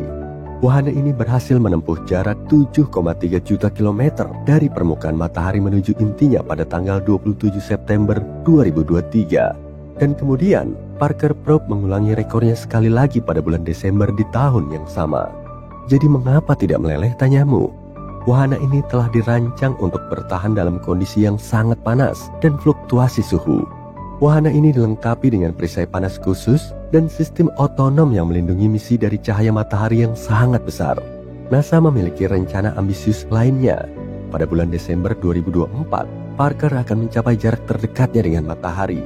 Wahana ini akan melesat lebih cepat dari yang pernah dilakukan oleh benda-benda buatan manusia, yaitu dengan kecepatan 700.000 km per jam. Wahana ini akan berada 6,1 juta kilometer dari permukaan matahari yang panas dan bercahaya. Ini seperti mendarat di sebuah bintang. Para astronom telah membandingkan peristiwa epik yang akan datang ini dengan pendaratan di bulan. Kupikir akan lebih aman jika kita mendarat di malam hari. Ya, kamu benar. Itu lelucon lama. 1994, saat itu gelap, jadi tidak ada yang melihat dua siluet yang membuka pintu keluar darurat dari kompleks kubah kaca di Arizona yang dikenal sebagai Biosfer 2. Mereka bertekad untuk membebaskan 7 orang yang terkurung di dalamnya selama sebulan, mempertaruhkan nyawa mereka atas nama sains. Misi tersebut berhasil, namun mereka harus berhadapan dengan tuduhan masuk tanpa izin dan vandalisme. Pengacau itu adalah Abigail Elling dan Mark Pantillo. Mereka adalah salah satu dari 8 iblis malang pertama yang tinggal di tempat itu sebagai kelinci percobaan. Dan mereka tidak ingin orang lain mengalami kengerian yang sama seperti yang mereka alami. $150 juta dihabiskan untuk melihat apakah manusia dapat menciptakan kondisi kehidupan yang cocok di planet lain seperti Mars. Untuk melakukan hal ini, para ilmuwan membangun dunia mini dengan lebih dari 3.000 spesies tanaman dan hewan. Biosfer 2 adalah habitat seluas 3 hektar yang tertutup rapat, lengkap dengan hutan hujan mini, pantai pribadi dengan terumbu karang, padang rumput sabana, rawa-rawa, dan bahkan gurun. Antara tahun 1991 hingga 1993, tidak ada yang bisa masuk atau keluar dari tempat itu. Kelompok yang terdiri dari 8 orang yang terkurung di dalam itu menyebut diri mereka Biospherians, mengenakan pakaian seperti Star Trek, menanam makanan mereka sendiri, dan menghirup udara mereka sendiri. Mereka memulai dengan harapan tinggi dan sarapan ala hotel bintang 5, namun keadaan berubah menjadi lebih kelam setelah beberapa bulan. Seluruh tim kelaparan dan berubah menjadi oranye. Di Biosfer 1, yang merupakan bumi yang sebenarnya, kamu dapat memesan pizza dalam 2 menit. Tapi di dalam Biosfer 2, mereka membutuhkan waktu 4 bulan untuk membuat margarita. Mereka harus memanen gandum untuk adonan dan memerah susu kambing untuk keju. Tujuannya adalah untuk benar-benar mandiri, dan mereka menjadi bagian dari atmosfer secara harfiah. Ketika mereka mengembuskan napas, CO2 memberi makan ubi jalar yang mereka tanam. Dan ubi jalar itu menjadi bagian dari mereka karena mereka pada dasarnya memakan karbon yang sama berulang kali. Mereka makan ubi jalar begitu banyak sehingga kulit mereka berubah menjadi oranye karena kelebihan beta-karoten. Situasi yang tampak lucu pada saat itu menyoroti masalah besar. Hasil panen di Biosfer 2 sangat mengecewakan dan para kru kelaparan. Mereka menjadi gila karena kelaparan dan saat-saat kemarahan yang tiba-tiba membuat mereka melakukan hal-hal yang patut disesali, seperti mencuri pisang dari gudang bawah tanah. Pada suatu saat, lemari pendingin harus dikunci. Selama 6 bulan pertama, masing-masing dari mereka kehilangan berat badan antara 8 hingga 26 kg. Setiap hari seseorang bertugas menimbang makanan segar untuk juru masak, mencatat informasi tentang nutrisi ke dalam komputer untuk memastikan para kru mencapai target kalori, protein, dan lemak yang direkomendasikan. Awalnya, makanan disajikan secara prasmanan. Namun ketika para kru semakin lapar, para juru masak mulai membagi makanan mereka dengan cermat ke dalam porsi yang sama. Makanan mereka kebanyakan ubi jalar, wortel, buah-buahan, dan sesekali daging pada hari Minggu. Diharapkan dapat membuat mereka tetap bertahan selama 80 jam kerja per minggu yang melelahkan dengan kerja fisik yang berat. Para Biosperian meninggalkan setiap waktu makan dalam keadaan lapar. Dan mereka terus bermimpi tentang hamburger McDonald's, sushi, Snickers bar, dan kue keju. Udara di sana hampir habis. Seluruh tempat itu benar-benar tertutup rapat dengan kaca dan baja di bagian atas dan lantai baja yang kokoh di bawahnya. Para manajer memastikan untuk memeriksa semua yang masuk agar menghindari bahan sintetis yang mengeluarkan gas berbahaya. Ruang tamu dilengkapi dengan wall dan kayu, dan mereka tidak bisa menggunakan deodoran kimia atau meniup lilin ulang tahun. Biosperians mengandalkan makanan yang mereka tanam dan hutan hujan mini mereka untuk menghasilkan oksigen yang cukup untuk bertahan hidup. Namun, mereka kehilangan oksigen dengan sangat cepat, tenggelam dalam emisi karbon dioksida mereka sendiri, dan yang terburuk, mereka tidak tahu mengapa. Dengan 9 bulan percobaan yang tersisa, kadar oksigen telah turun dari 21% menjadi sekitar 15%, yang terasa seperti tinggal di puncak gunung Fuji. Mereka merasa tidak enak, pada dasarnya menyeret diri mereka sendiri di sekitar biosfer. Mereka bahkan tidak bisa menyelesaikan sebuah kalimat tanpa berhenti untuk mengambil napas.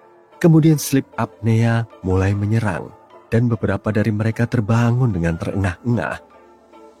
Untuk menurunkan tingkat karbon di dalam biosfer 2, mereka mencoba beberapa langkah putus asa, seperti menanam tanaman seperti orang gila, mengurangi penyiraman tanah sebanyak mungkin, dan bahkan berhenti mengolah tanah. Tidak ada yang berhasil, jadi semua orang setuju bahwa mereka telah mencapai titik terendah dan meminta bantuan.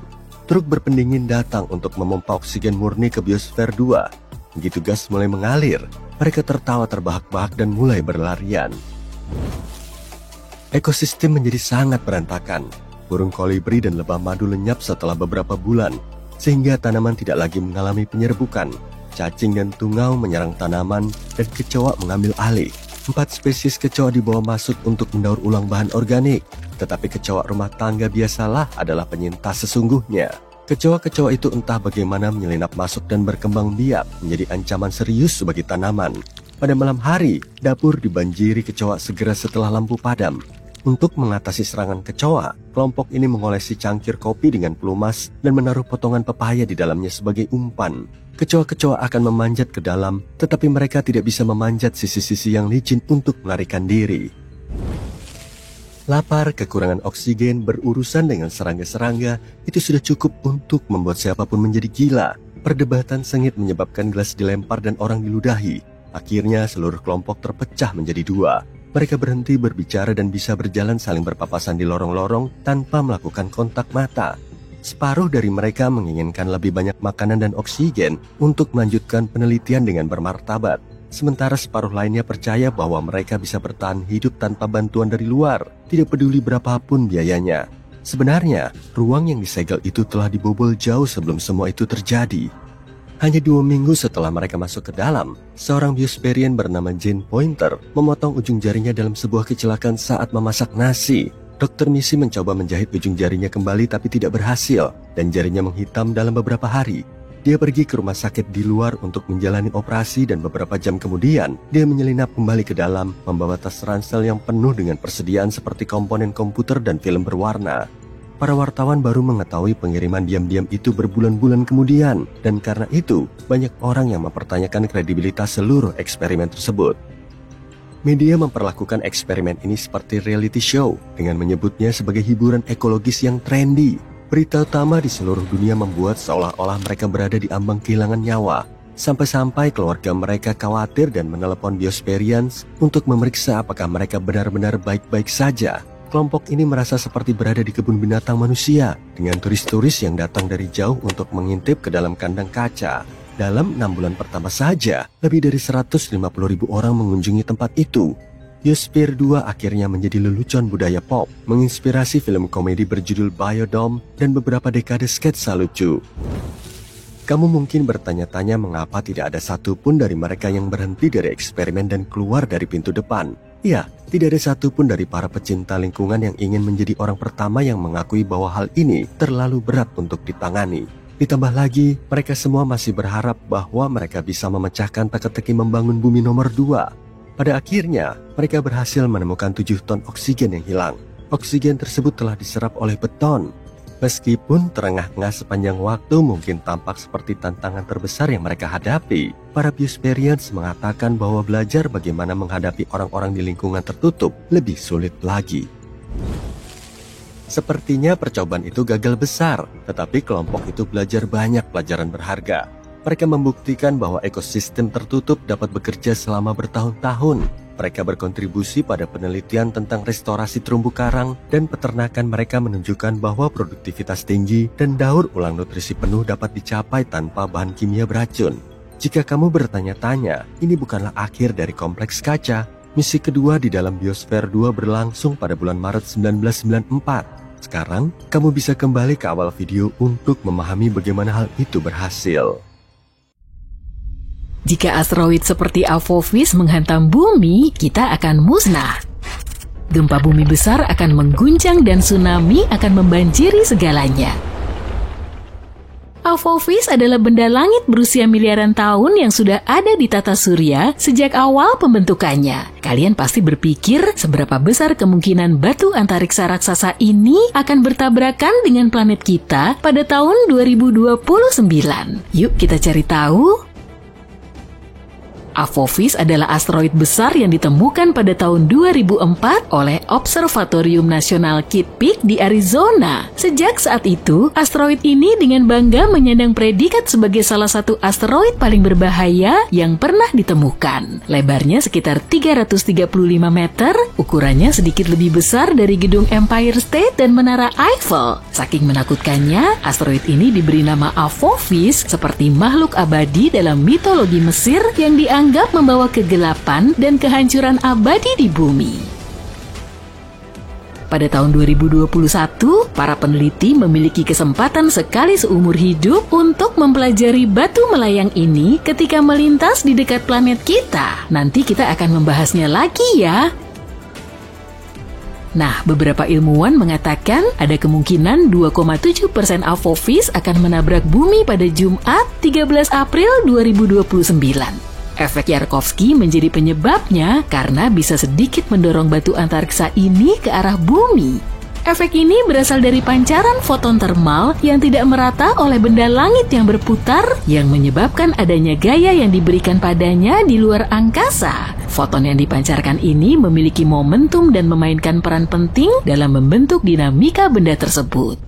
Asteroid memiliki 2 sisi, gelap dan terang, seperti halnya bulan. Sisi terang menghadap matahari dan lebih hangat daripada sisi gelap, tapi benda ini juga berputar, sehingga sisi-sisinya terus berubah arah dan suhu. Perubahan ini bisa merugikan karena sedikit mendorong Apophis ke arah bumi. Sayangnya tidak ada yang tahu bagaimana efek Yarkovsky akan memengaruhi lintasan asteroid ini.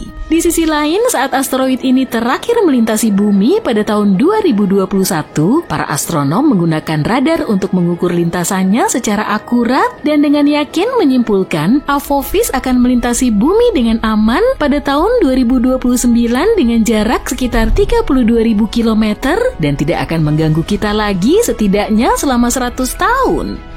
Umumnya setiap 80.000 tahun, planet kita dihantam bintang jatuh yang memiliki dimensi serupa dengan Apophis. Terakhir kali kita dihantam meteor yang ukurannya sedikit lebih kecil adalah pada tahun 2013.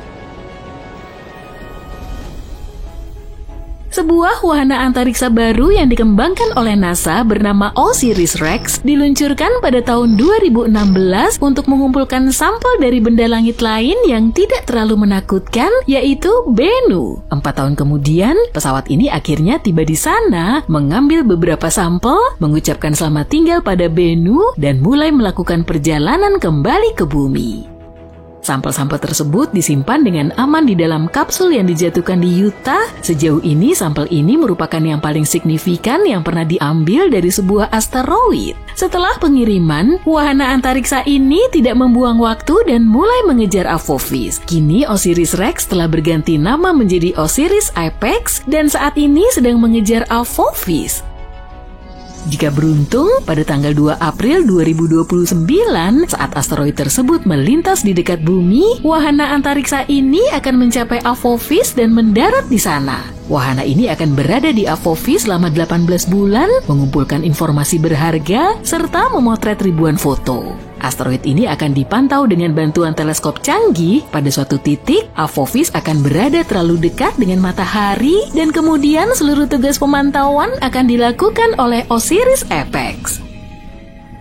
Jika kamu tinggal di Eropa, Asia Barat, atau Afrika, kamu adalah salah satu orang yang beruntung karena akan mendapat kesempatan sekali seumur hidup untuk melihat Apophis dengan mata telanjang. Apophis akan terlihat di langit di wilayah-wilayah tersebut pada tahun 2029 dan mereka yang memiliki teleskop akan dapat melihatnya sekali lagi pada tahun 2036.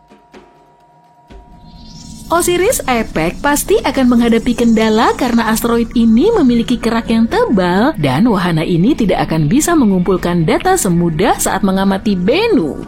OSIRIS-APEX memiliki pendorong unik yang akan menerbangkan semua debu dari Apophis saat mendarat dan ini akan menjadi kesempatan bagus untuk menganalisis permukaan asteroid dan mengetahui apa saja unsur penyusunnya. Wahana ini akan menghabiskan 1,5 tahun untuk memetakan asteroid tersebut dan mencoba mendeteksi perubahan bentuknya. Seluruh penelitian ini akan menunjukkan bagaimana benda langit itu bergerak sehingga kita bisa merancang rencana yang lebih baik untuk melindungi bumi dari benda-benda langit serupa. Pada tahun 2025, NASA juga akan meluncurkan misi Apophis Pathfinder dan ini akan menjadi pesawat antariksa pertama yang menyentuh asteroid ini. Pesawat ini akan mendarat kira-kira setahun setelah peluncurannya. Selain itu, NASA juga mengusulkan untuk mengirimkan sekumpulan pesawat kecil ke luar angkasa untuk membantu manusia mengembangkan taktik perlindungan yang efektif terhadap serangan asteroid. Kita tahu bahwa Apophis berasal dari sabuk asteroid utama antara Mars dan Jupiter. Dalam jutaan tahun terakhir, benda langit ini telah berubah lintasan karena pengaruh gravitasi Jupiter yang cukup besar. Sekarang tampaknya dia lebih condong ke arah matahari, yang berarti asteroid ini sangat dekat dengan bumi. Itulah sebabnya asteroid ini diklasifikasikan sebagai benda langit di dekat bumi. Banyak tes dan penelitian telah dilakukan untuk menemukan cara menghadapi asteroid. Beberapa solusi termasuk mengebor dan meledakkan benda angkasa itu dari dalam atau menguji teknologi baru seperti memasang roket pada asteroid dan mencoba mengarahkannya menjauhi bumi. Kita juga bisa menabraknya dengan sesuatu yang bergerak dengan kecepatan tinggi untuk mengubah arahnya. Apophis adalah asteroid tipe S yang terbentuk dari batuan dan logam seperti besi dan nikel dan berbentuk seperti kacang. Dia bisa memberitahu kita banyak hal tentang masa lalu dan mungkin masa depan. Pengambilan sampel dari objek luar angkasa ini bisa mengungkap bagaimana kehidupan di bumi dimulai dan bagaimana tanaman muncul. Ada banyak teori yang menyatakan bahwa air muncul di planet kita melalui asteroid atau komet. Asteroid bagaikan kapsul waktu yang tak ternilai harganya. Tidak seperti batuan di bumi yang telah mengalami banyak perubahan seperti erosi, sebagian besar benda langit masih utuh dan lebih mudah dipelajari. Saat meteor jatuh ke bumi, meteor-meteor itu tertutup puing-puing yang tidak mungkin dibersihkan. Itulah kenapa mempelajari Apophis ketika masih berada di luar angkasa sangatlah penting. Selain itu, sebagian asteroid terbuat dari logam berharga seperti platina. Saat ini kita memiliki kebutuhan yang tinggi akan logam yang kita gunakan dalam produksi dan menambang logam di bumi cukup sulit. Satu meteor besar saja bisa mengandung besi, nikel, emas, dan platina yang cukup untuk kita gunakan selama jutaan tahun. Jika Apophis memiliki jumlah logam sebanyak itu, kita pasti ingin memecahnya dan membawanya kembali ke bumi kan? Satu batu antariksa bisa bernilai kuadriliunan dolar yang menjadikan penambangan antariksa sangat menguntungkan. Dan tetap saja, biaya yang harus dikeluarkan untuk membawanya kembali ke bumi akan lebih mahal daripada menggali bahan-bahan tersebut di sini. Seiring kemajuan teknologi dan pengembangan jenis roket baru, hal ini mungkin saja terjadi di masa depan. Meskipun kita aman selama 100 tahun ke depan dari Apophis, kamu mungkin masih ingin tahu apa yang akan terjadi jika asteroid ini benar-benar menabrak. Pasti kamu ingin tahu kan? Pertama, kamu akan mendengar suara hantamannya dan mengetahui apa yang terjadi meskipun berada bermil-mil jauhnya. Sebaiknya segera tinggalkan rumah atau apartemenmu. Tak lama setelah tabrakan, gempa bumi besar akan terjadi dan banyak gedung tinggi akan runtuh. Jadi menjauh dari kota mungkin jadi opsi terbaik kalau kamu punya pilihan.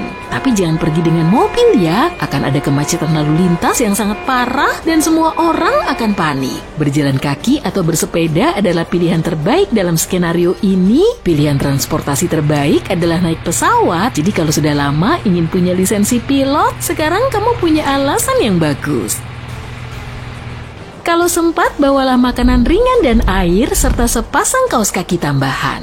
Tinggal di tepi laut atau samudra memang menyenangkan, tapi dalam skenario ini, itu adalah tempat terburuk karena gelombang tsunami raksasa akan menghantam garis pantai setelah terjadi tabrakan. Jika kamu tinggal jauh dari daerah yang terkena dampak, tsunami mungkin perlu waktu 30 jam untuk menjangkaumu. Jadi kamu akan punya sedikit waktu untuk bersiap-siap. Perisai pelindung planet kita akan melemah dan akhirnya rusak. Begitu juga dengan satelit-satelit kita. Pertama, satelit komunikasi di orbit tertinggi akan mati. Selanjutnya, para astronot di orbit rendah bumi tidak bisa lagi menghubungi pusat kendali misi. Dan terakhir, sinar kosmik tanpa henti yang berbahaya mulai membombardir semua yang ada di bumi, menyebabkan malapetaka dan kehancuran. Apakah ini konsekuensi mengerikan dari pembalikan medan magnet bumi yang akan kita hadapi?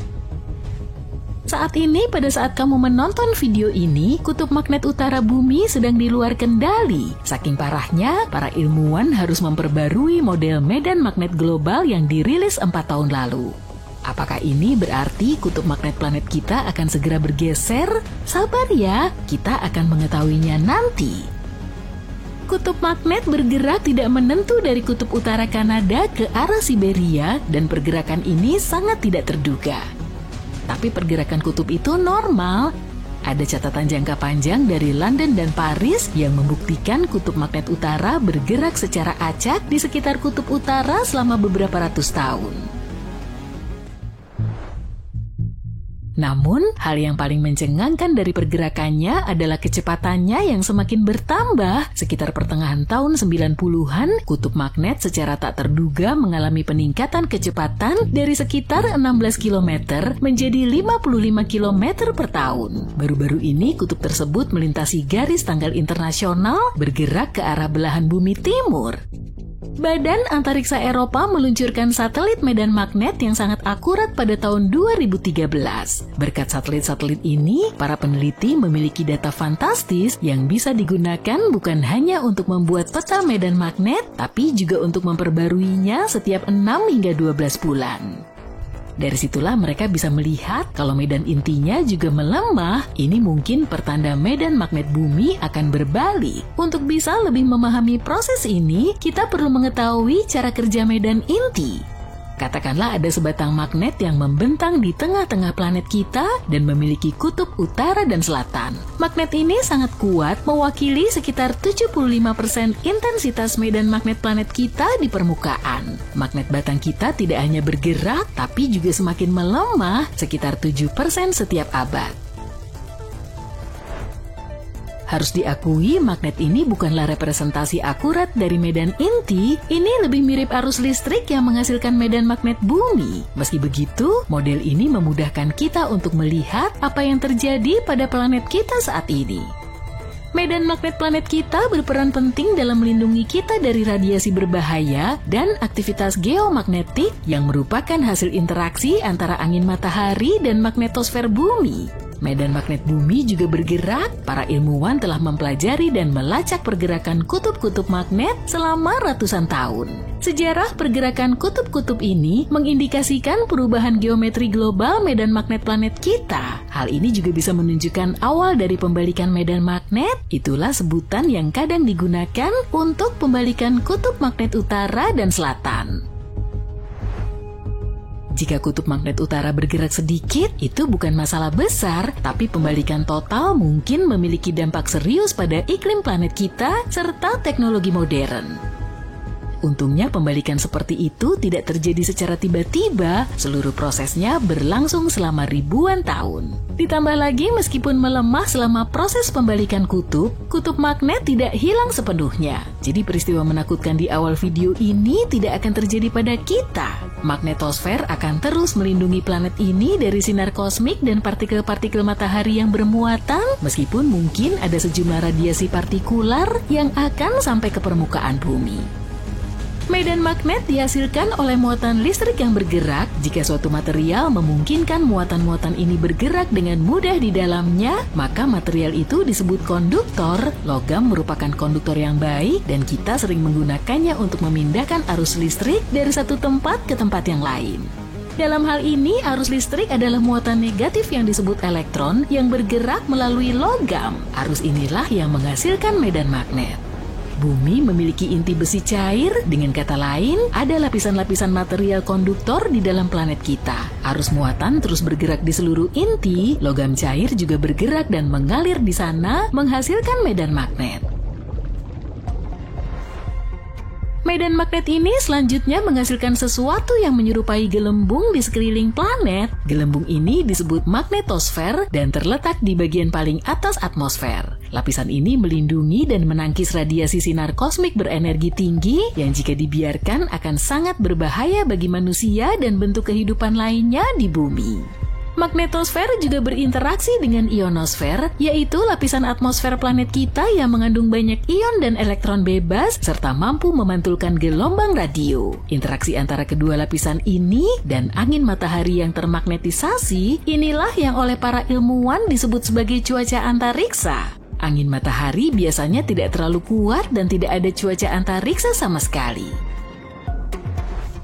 Tapi terkadang matahari melepaskan awan gas termagnetisasi raksasa yang bisa melesat dengan kecepatan luar biasa yang disebut lontaran massa corona atau CME. Awan ini dilontarkan dari matahari selama beberapa jam. CME biasanya tampak seperti tali raksasa yang terpilin dan bisa terjadi secara spontan. Frekuensinya bervariasi sesuai dengan siklus matahari yang berlangsung selama 11 tahun. Sebagai contoh, saat kondisi solar minimum, kamu bisa mengamati satu lontaran per hari. Ketika matahari berada pada fase paling aktif, mungkin ada 3 CME per hari. Lontaran massa corona mengganggu aliran angin matahari yang tenang dan menyebabkan gangguan serius yang bisa merusak benda-benda di luar angkasa di dekat bumi seperti satelit dan di permukaan planet. Jika lontaran massa corona berhasil mencapai bumi, interaksinya dengan magnetosfer akan menghasilkan badai geomagnetik. Badai tersebut dapat memicu aurora yang terjadi ketika aliran partikel berenergi menghantam atmosfer dan berpendar. Lalu ada juga suar matahari yang terbentuk lebih cepat dan dengan energi yang lebih besar daripada lontaran massa corona. Suar matahari seringkali terjadi segera setelah lontaran massa corona. Letusan gunung berapi yang paling kuat pun sangat lemah jika dibandingkan suar matahari yang melepaskan energi 10 juta kali lebih besar. Dalam beberapa menit, satu suar matahari dapat melepaskan miliaran ton partikel bermuatan. Suar matahari juga sangat panas dengan suhu mencapai beberapa juta derajat Fahrenheit. Para astronom meyakini semburan radiasi matahari seperti itu terjadi ketika medan magnet matahari terpelintir di beberapa area. Pada satu momen, semua energi yang tertahan dilepaskan. Bintang ini memancarkan cahaya dan partikel, sebagian besar berupa elektron dan proton. Sebagian suar matahari berlangsung dalam hitungan menit, tapi ada juga yang berlangsung berjam-jam. Badai matahari yang kuat berpotensi menyebabkan pemadaman listrik global di bumi. Jika tidak ada magnetosfer bumi, efek aktivitas matahari akan jauh lebih dahsyat. Untungnya magnetosfer menangkis sebagian besar materi matahari yang meluncur ke arah planet kita dengan kecepatan lebih dari 1,6 juta kilometer per jam. Tapi meski demikian, selama peristiwa cuaca antariksa, ada banyak radiasi berbahaya di dekat bumi. Radiasi ini berpotensi membahayakan astronot dan pesawat antariksa. Selain itu, cuaca antariksa dapat merusak sistem konduksi besar seperti jaringan pipa dan jaringan listrik karena membebaninya dengan arus listrik yang berlebih. Para ilmuwan secara teratur memetakan dan melacak keseluruhan orientasi serta bentuk medan magnet planet kita. Untuk melakukannya, mereka menggunakan pengukuran lokal terhadap orientasi dan besaran medan. Itulah sebabnya mereka bisa menyimpulkan bahwa lokasi kutub magnet utara telah bergeser hampir sejauh 965 km sejak pengukuran pertama kali yang dilakukan pada tahun 1831. Medan magnet planet kita berbalik arah dalam skala waktu yang bervariasi antara 100.000 hingga 1 juta tahun. Kita bisa tahu seberapa sering hal itu terjadi dengan melihat batuan vulkanik di dasar laut. Batuan-batuan tersebut merekam orientasi dan kekuatan medan magnet bumi pada saat pembentukannya. Jadi penanggalan batuan-batuan tersebut memberi kita gambaran bagus tentang evolusi medan magnet planet kita seiring waktu. Dari sudut pandang geologi, pembalikan medan magnet terjadi cukup cepat. Tapi dari sudut pandang manusia, itu sangat lambat. Pembalikan total biasanya membutuhkan waktu beberapa ribu tahun, tapi selama periode ini, orientasi magnetosfer bisa bergeser sehingga bumi lebih banyak terpapar radiasi kosmik. Peristiwa semacam itu biasanya mengubah konsentrasi ozon di atmosfer. Meski begitu, para ilmuwan tidak bisa memastikan kapan pembalikan medan magnet berikutnya akan terjadi. Namun, mereka terus memetakan dan melacak pergerakan kutub utara magnetik planet kita. Ngomong-ngomong, bumi bukan satu-satunya planet yang memiliki medan magnet. Planet-planet gas raksasa seperti Jupiter juga memiliki lapisan hidrogen logam konduktor yang menghasilkan medan magnet. Medan magnet internal Jupiter mencegah angin matahari berinteraksi langsung dengan atmosfer planet ini. Jika satu dari sekian banyak skenario kiamat menjadi kenyataan dan umat manusia musnah sepenuhnya, sebuah kotak hitam akan memberitahu siapapun yang datang setelah kita tentang penyebab datangnya hari yang menakutkan itu. Brankas sepanjang 10 meter di bagian terpencil Tasmania Barat ditujukan untuk mendokumentasikan semua kesalahan yang telah dilakukan manusia yang menyebabkan kiamat.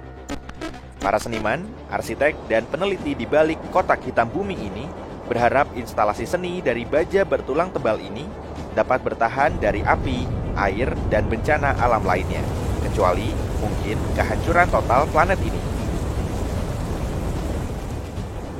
Seperti halnya kotak hitam pesawat terbang, kapsul waktu ini diharapkan bisa membantu peradaban berikutnya untuk menjadi lebih baik dan menghindari terjadinya tragedi menyedihkan seperti yang dialami umat manusia. Proyek ini bersifat non-komersial dan memiliki pesan penting. Kotak ini akan penuh dengan drive penyimpanan dan memiliki akses ke internet. Panel surya di atapnya menyediakan tenaga listrik, dan baterai akan menyimpan daya cadangan. Setiap kali matahari terbit, kotak hitam akan memperbarui diri dengan data ilmiah baru. Algoritma khusus akan menyortirnya hanya untuk menyimpan informasi yang relevan dengan proyek. Data tersebut berupa pengukuran suhu daratan dan lautan, peningkatan keasaman lautan, kepunahan spesies, perubahan tata guna lahan, serta data populasi manusia dan konsumsi energi. Jenis data kedua adalah berita utama surat kabar, postingan media sosial, dan berita dari peristiwa-peristiwa penting dunia yang berfokus pada lingkungan. Pencipta kotak tersebut membuat sandi dan menyimpan data dalam beberapa format, termasuk kode biner. Petunjuk tentang cara mengambil semua data yang sangat berharga itu akan diukir di bagian luar kotak. Beberapa pemikir hebat yang terlibat dalam proyek ini khawatir hal ini akan menginspirasi orang-orang jahat yang penasaran untuk membobol kotak tersebut jauh sebelum waktunya. Hard drive bertenaga surya akan memiliki cukup ruang untuk mengumpulkan data selama 50 tahun. Bahkan model ilmiah yang paling pesimis pun tidak memprediksi akhir dunia lebih cepat. Bahkan mungkin perlu waktu berabad-abad sebelum hal terburuk terjadi. Gagasan tentang sebuah kotak yang merekam segala sesuatu yang terjadi sebelum kecelakaan dalam penerbangan lahir pada pertengahan abad ke-20. Saat itu, pesawat jet pertama di dunia, The Havilland Comet, mengalami kecelakaan sebanyak 7 kali dalam kurun waktu 2 tahun dan merenggut nyawa 110 orang. Departemen Penerbangan Sipil di Australia ingin menemukan kemungkinan penyebab dari semua kecelakaan ini. Salah satu dari para ahli tersebut adalah Dr. David Warren, seorang ahli kimia dengan spesialisasi bahan bakar pesawat terbang. Dia menyadari tidak ada cukup data untuk membuat kesimpulan. Tidak ada seorang pun yang tahu apa yang sebenarnya terjadi sebelum kecelakaan. Dia ingat pernah melihat sebuah diktafon yang merekam suara pada kawat baja di sebuah pameran dagang. Segera, Dr. Warren menulis memo kepada manajernya guna menawarkan untuk mendesain perekam suara yang dapat memantau hal-hal yang terjadi di dalam kokpit. Alat ini juga akan merekam data penerbangan dan disimpan dalam wadah tahan benturan. Penerbangan masih tergolong baru di Australia pada saat itu, sehingga sang manajer tidak menyukai ide tersebut. Dr. Warren kemudian mulai mengerjakan prototipe di garasi rumahnya. Dia menunjukkan perangkat yang sudah siap kepada Sekretaris Badan Registrasi Udara Inggris yang sedang berkunjung ke Australia. Dia sangat menyukai idenya dan kemudian Dr. Warren membentuk tim untuk membantunya mengembangkan prototipe praproduksi. Nama yang tepat untuk menyebut penemuannya sebenarnya bukanlah kotak hitam, melainkan perekam data penerbangan. Dan warnanya oranye, bukan hitam. Kita mungkin menyebutnya hitam karena gadget ini hangus setelah terjadi kecelakaan. Atau mungkin karena kotak pertama dicat dengan warna hitam untuk mencegah pantulan. Atau juga karena itu nama umum yang digunakan ilmuwan untuk perangkat yang menyimpan dan mengeluarkan data dengan cara kerja internal yang rumit. Jadi, perekam data penerbangan terdiri dari 2 bagian, perekam data dan perekam suara kokpit. Pada awalnya, keduanya berbentuk 2 kotak, tapi sekarang berbentuk 2 silinder. Perekam data mencatat data penerbangan yang penting seperti saluran pembuangan mesin, suhu, aliran bahan bakar, kecepatan pesawat, ketinggian, dan laju penurunan. Bagian kedua merekam suara di kokpit untuk menganalisis komunikasi dengan kontrol lalu lintas udara jika terjadi kecelakaan. Perangkat ini hanya merekam data berdurasi 2 jam, lalu menimpa rekaman sebelumnya. Terkadang kedua bagian tersebut digabungkan dan terlihat seperti sebuah kotak. Perangkat ini merekam data dan suara dari kokpit, tapi letaknya di bagian belakang pesawat, di mana struktur pesawat akan melindunginya dengan baik jika terjadi kecelakaan. Kotak hitam memiliki suara pelacak yang akan aktif saat terkena air. Alat ini akan mengirim sinyal selama 30 hari. Tim pencari menggunakan warna oranye terang dari alat ini sebagai suara visual. Terkadang butuh waktu lama untuk menemukan kotak itu, dan dalam beberapa kasus, kotak hitam tidak ditemukan sama sekali. Jauh sebelum pesawat pertama diciptakan, ada sebuah kotak hitam yang memiliki arti penting bagi dunia, yaitu perpustakaan kuno Alexandria. Pada zaman dahulu, masyarakat di tempat-tempat seperti Mesir, Mesopotamia, dan Yunani sudah tidak asing lagi dengan perpustakaan dan arsip. Namun, institusi-institusi awal ini lebih bertujuan untuk melestarikan tradisi dan warisan lokal. Konsep perpustakaan universal baru muncul ketika orang Yunani mulai berpikir lebih maju. Mereka sangat terkesan dengan yang dilakukan tetangga mereka di Mesir hingga mengadakan ekspedisi untuk menambah pengetahuan. Alexander Agung, Raja Makedonia yang haus akan pengetahuan, mengharuskan para sahabat, jenderal, dan cendekiawan untuk melaporkan kepadanya secara rinci tentang wilayah yang belum dipetakan dan ditelusuri. Hal ini membantu mengumpulkan banyak informasi tentang geografi dan berkontribusi pada pembentukan perpustakaan besar. Sebagian besar informasi yang dimilikinya ditulis dalam bahasa Yunani. Di dalamnya terdapat buku-buku Aristoteles sebagai bagian dari keseluruhan korpus literatur Yunani. Beberapa sumber mengatakan dalam perburuan buku-buku baru, para pendiri perpustakaan selalu menghentikan setiap kapal yang berlayar ke pelabuhan Alexandria. Jika menemukan buku, mereka akan membawanya ke perpustakaan. Jika menurut mereka buku itu berharga, mereka akan membuat salinannya dan menyerahkannya kepada pemiliknya dengan sejumlah kompensasi, dan meninggalkan buku aslinya di perpustakaan. Kisah lain mengatakan bahwa Ptolemaios ketiga, cucu dari pendiri perpustakaan itu, menawarkan kompensasi yang sangat besar kepada para gubernur di Athena untuk bisa menyalin teks asli dari penyair-penyair terhebat. Dia kemudian menyimpan naskah aslinya dan mengembalikan salinannya. Begitu Kekaisaran Romawi tiba, mereka membakar semua pengetahuan itu, tanpa berpikir bahwa itu akan menyebabkan kehancuran mereka sendiri. Tidak ada cara yang mudah untuk menyebarkan informasi ke seluruh dunia, jadi satu sumber memiliki sebagian besar pengetahuan yang telah dikumpulkan oleh umat manusia pada saat itu. Para pemikir besar pada masa itu tidak hanya mengisinya dengan pengetahuan, tapi juga membuat koneksi penting, mencoba memanfaatkan informasi tersebut sebaik mungkin. Andai saja perpustakaan Alexandria tidak dibakar, kita bisa mendapatkan pengetahuan yang tak ternilai harganya tentang orang-orang yang hidup sebelum era modern ini. Beberapa ilmuwan percaya bahwa Big Data dapat menyelamatkan bangsa Viking yang telah menetap di Greenland berabad-abad yang lalu. Data ini mungkin juga bisa membantu peradaban Pulau Paskah untuk menemukan dan mengatasi masalah yang disebabkan oleh aktivitas gunung berapi, garis lintang, dan pola curah hujan, serta mengembalikan kesuburan tanah.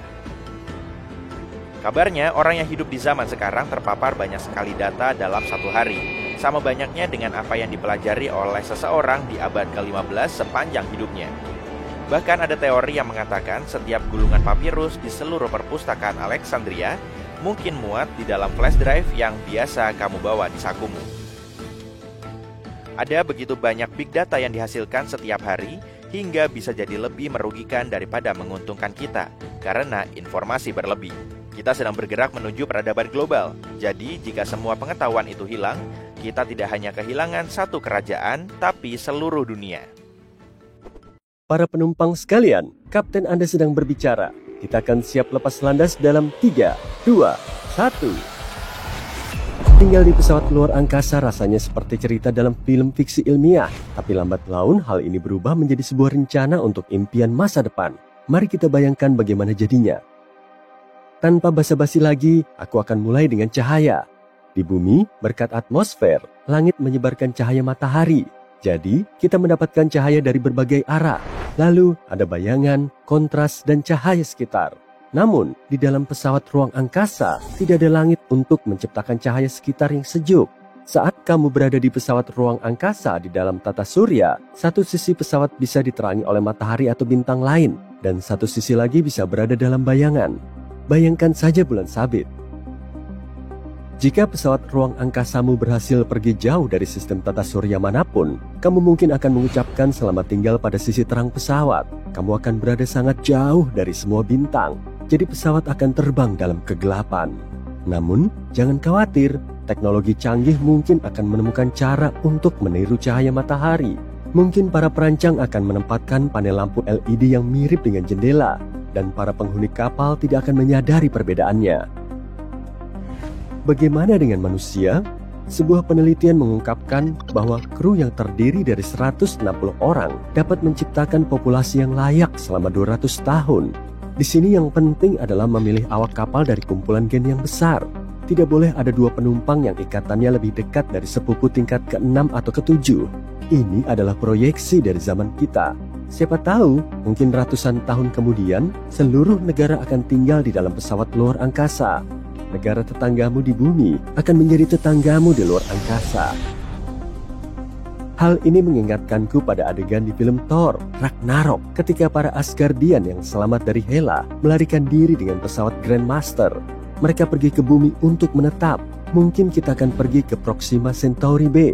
Ini adalah exoplanet atau istilah yang digunakan untuk mendefinisikan planet-planet di luar tata surya kita.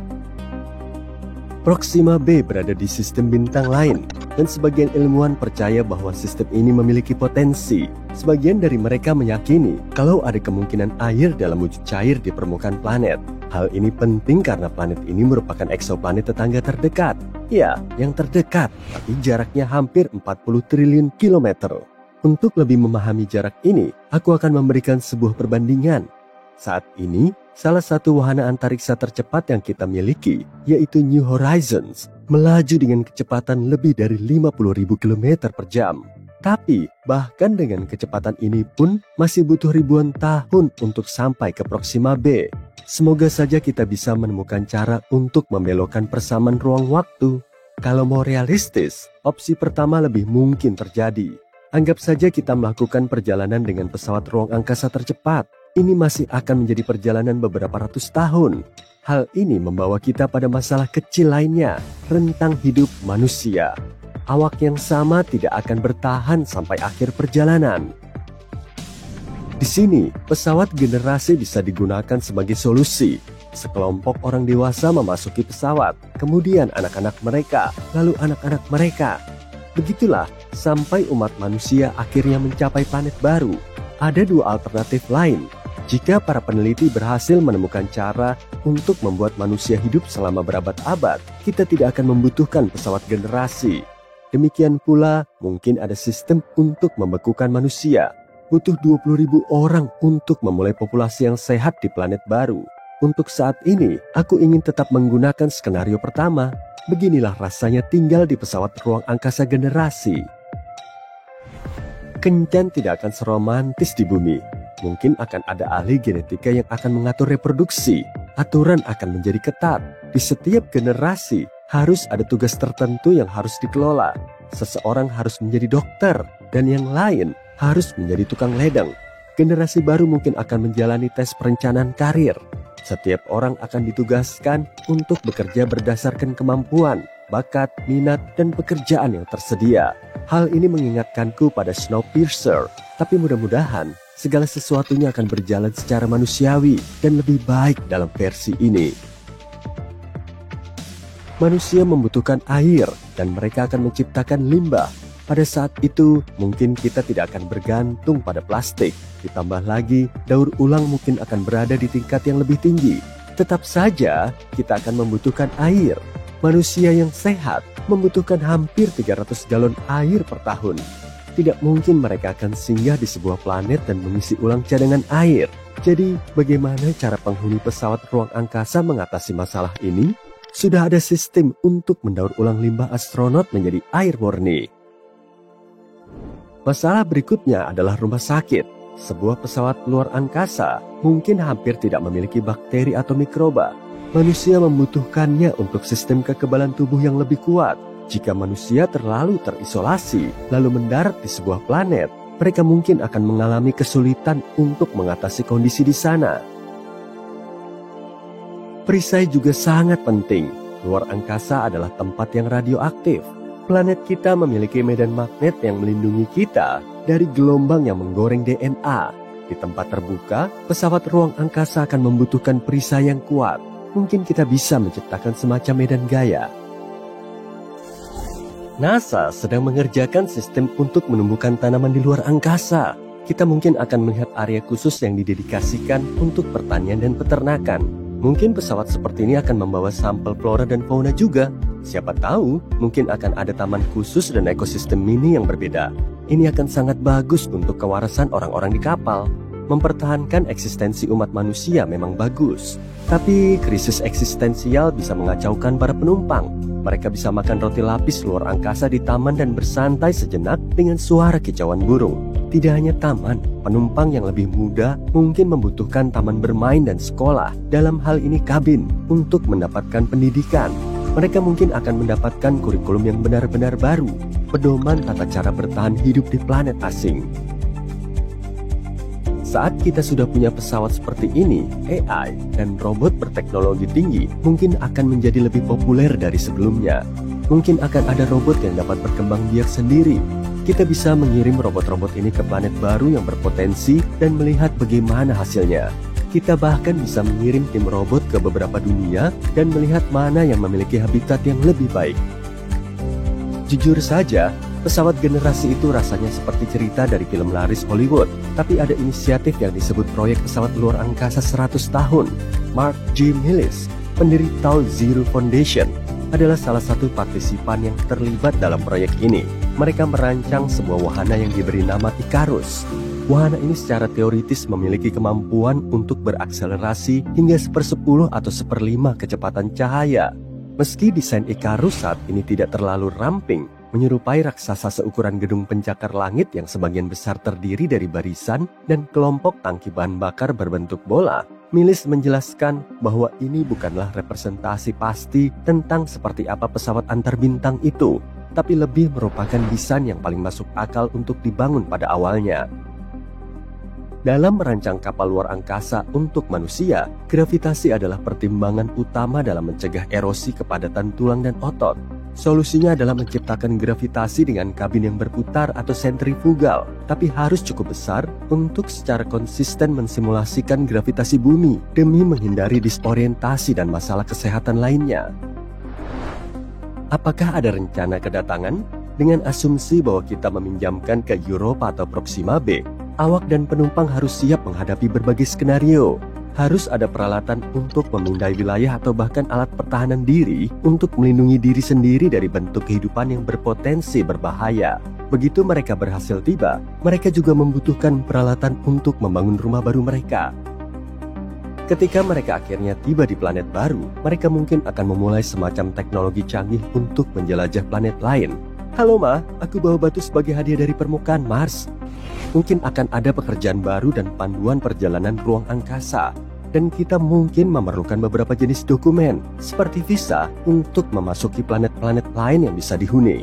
Diperkirakan akan terjadi hujan meteorit, jadi tinggallah di markasmu selama 2 tahun ke depan, kata penyiar berita. Oke, aku akan berusaha tenang di sini. Jadi bagaimana kamu membayangkan sebuah pesawat yang mampu mengangkut manusia dari satu tata surya ke tata surya lainnya? Apakah pesawat itu akan memiliki semacam sayap atau akan terlihat seperti roket? Ayo ceritakan tentang desain yang ada di bayanganmu.